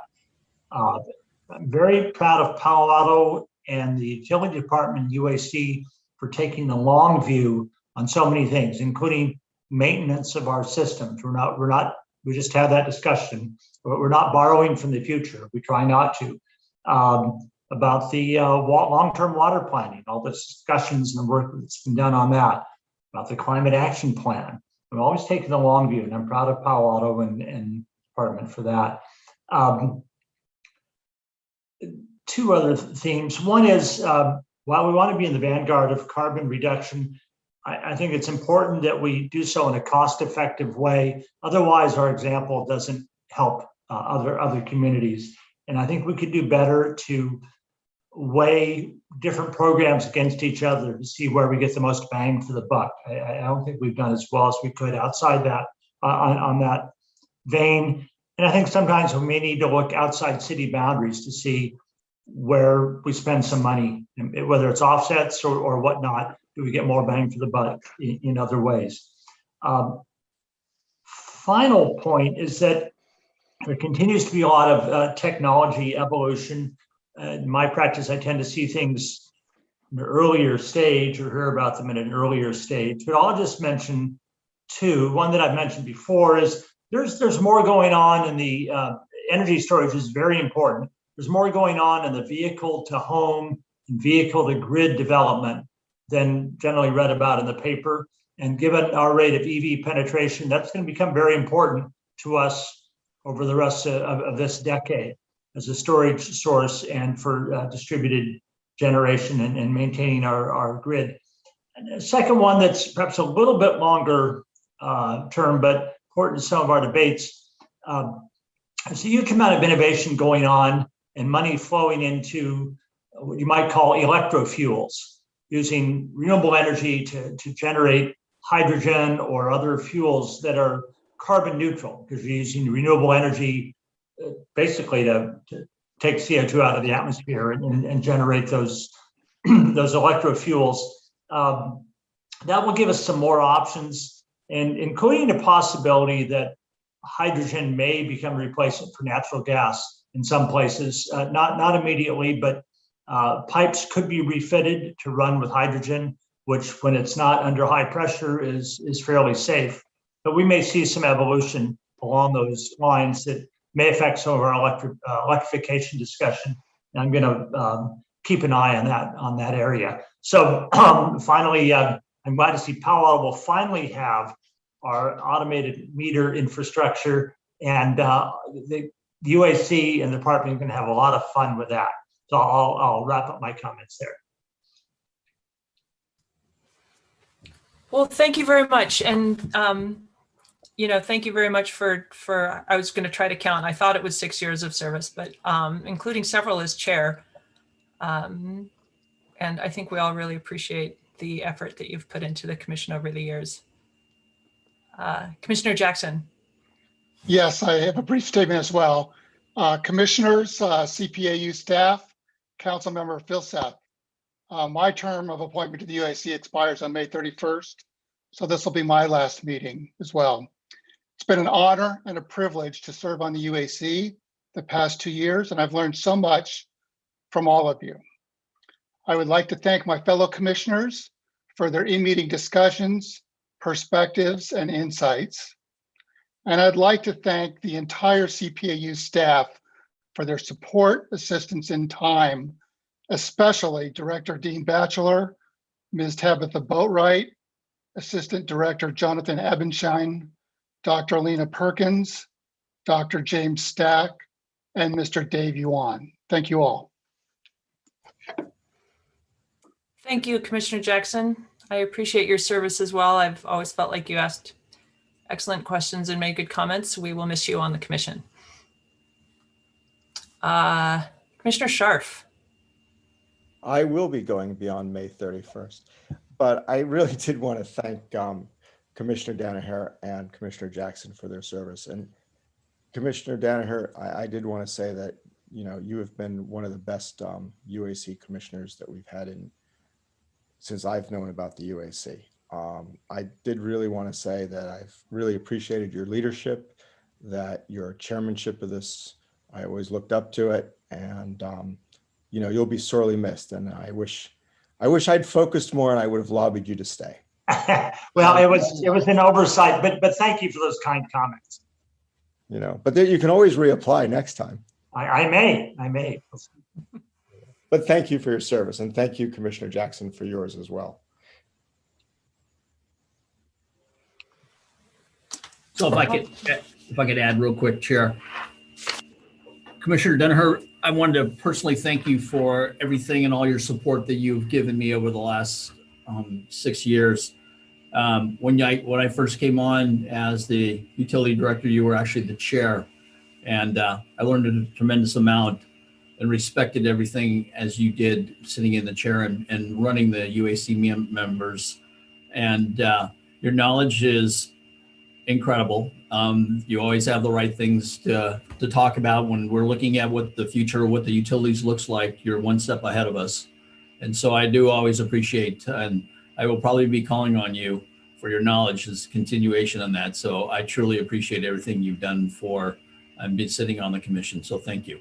Well, thank you for those comments. Yeah, call anytime. Commissioner Jackson, thank you very much. I first met you when we were on the fiber, and kind of talked you into if you would come to the UAC to bring your knowledge around the fiber portion of it. I expect that to still hear from you with that. I do want to thank you for your time served on the commission, and I continually will reach out to you, talk to you about the fiber as the fiber is going on. So thank you very much. Thank you, Dean. Vice Chair Siegel. Thanks. Yeah, just to throw in my appreciation for both of you. I don't know if you remember, Commissioner Danaher, but I actually called you before I applied to kind of get the lay of the land, and you were incredibly supportive and helpful, and I've appreciated your wisdom ever since. And we'll miss your service. And Commissioner Jackson, I just wanted to thank you for all your time and commitment and your insight. Not everyone had the pleasure to see your thoughts that you provided at the Finance Subcommittee in particular with the fiber to the home project. And so just wanted to commend you for that time and good work. So we'll miss you both. Thanks. Chair Forcell, may I make a motion to adjourn? We actually have to talk about future topics for Next upcoming topic. meetings. I'm sorry, I'm premature. Well, we'll see how much we've got on our minds. Then the last and final topic is future topics for upcoming meetings. Commissioner Scharf. Well, I think this is the first time I've suggested anything. So I guess, first of all, I thought we should the water quality issues that Bob Winslow raised. I have huge respect for Bob, frankly. He's been a staunch environmentalist, worked really hard on Neighbors Abroad as well. And he normally has a really good sense and worked on our recycling stuff. He's been a staunch environmentalist, and I really respect the work he does. So I think I'd like to agendize an issue to discuss the issues that he raised, frankly. I think that would be very helpful for us. And the other reason I have it in the back of my mind for wanting to do it is that we've often talked about whether or not we should use, Valley water, frankly, and we've always talked about how great Hetch Hetchy water is, and it's been held up as, tasting great, really pure, really clear. And, I have noticed in my pipes as well, anytime I go away for more than 3 days, I turn on the water and it comes out black. I thought maybe it was my pipes, but so I guess the whole sediment thing, and I guess I'd really like to run that down to see, what that's about. So I would definitely like to agendize that issue. And I also notice, at NCPA, they're very worried about cybersecurity and they're spending a lot of effort on it. And with the recent hacking of the pipeline, and I really am wondering if we're doing enough as a utility on cybersecurity. And I have no reason to believe we're not, but I really have no reason to believe we are either. And so I guess I'd like to agendize the item for an understanding of it, or at least get an informational report if for some reason staff thought that wasn't, or the rest of the UAC wasn't that, keen on that issue. But my preference would be to have a brief discussion at least on where we are on cybersecurity and what we're doing to make sure that we don't have these kind of issues. Yeah, we actually brought that up. I think it was either last meeting or the one before. Oh, maybe I just spaced again. How embarrassing. No, but I'm frantically looking for the 12-month rolling calendar to see if it's already on there. Here we go. I don't see it, Chair Purcell. Yeah, so If we talked about that, I missed that. I apologize. But I got what it my now. recollection is that council had also asked for this, and so something was already in motion citywide that wasn't specific to the utility. And so the UAC requested to sort of draft on that consulting gig or informational report and get to learn about the utility portion of it.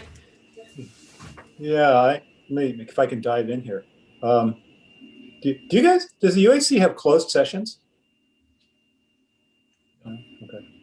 So could have closed sessions. There's no reason we couldn't, right? So we actually, I mean, it's topical because we had a closed session on Monday night with Darren Numoto, who's head of IT.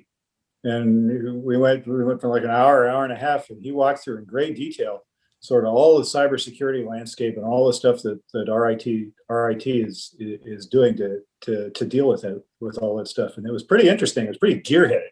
Okay. It was pretty interesting, but of course they do it he wanted to do it in closed session because you sort of don't want to tell the other team what we're doing. Right. So I wonder if there's a possibility of something like that. And he wasn't specific to the utilities, of course, but he sort of did talk of the overall umbrella. The other thing that's going on is we're expecting a cybersecurity audit in the next week or two from the new auditor. And did those guys look at utilities as well as I think they must have, as well as the system? They did. Kyle and company. Kyle and them, yes. Yes, So- they did, council member. Okay. So there's supposed to be a report out from them in the next couple of weeks. So I guess the suggestion is that if, whatever's the best way that the UAC can learn about and discuss this topic without putting the city's cybersecurity at risk, is the request. I think the request I think the request from me is, let's have a closed session on cybersecurity and hear the same information that the city council heard.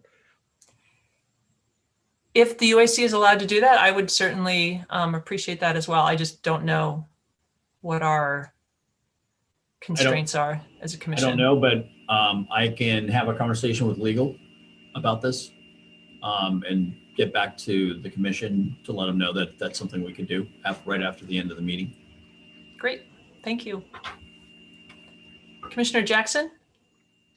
Yes, I just want, not that my vote counts anymore, but I wanted to second Commissioner Sharp's suggestion about having a session about the topics that Mr. Wenslaw raised in his amazing letter. I would say that was a very fine contribution, and I would certainly encourage the UAC to explore that topic. And if I was on the UAC, I would definitely want to do that. So that would be my 2 cents for what it's worth. Thank you. Thank you. I would just say my only request on the cybersecurity that it not be July. I guess we are going to have a meeting, but I will not make that meeting. So. Okay. Although I think it would be, closed session might be like we do an hour closed session before the regular UAC meeting as opposed to a separate meeting. Yeah. Okay. Right.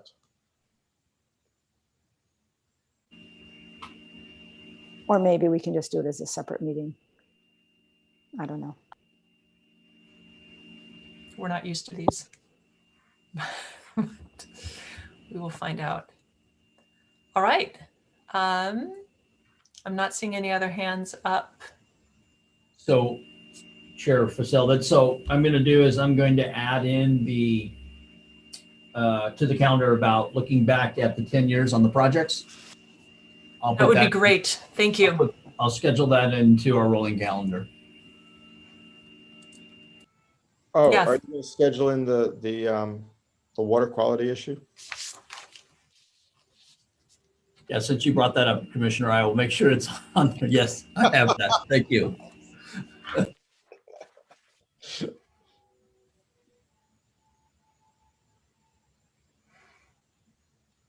All right.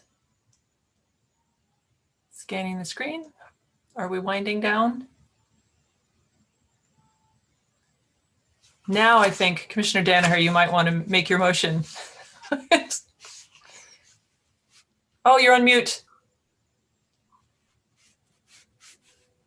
I motion we adjourn for the. I second it. All right. Hey, thanks everybody. Thanks for a really good discussion today as usual. Appreciate it. And a special thanks to Commissioner Danaher and Jackson. All right. Thank you all. Echo that. Thank you very much. Yeah. Take Thanks, care. guys. Thank you. Bye-bye. Good night, everybody. Bye.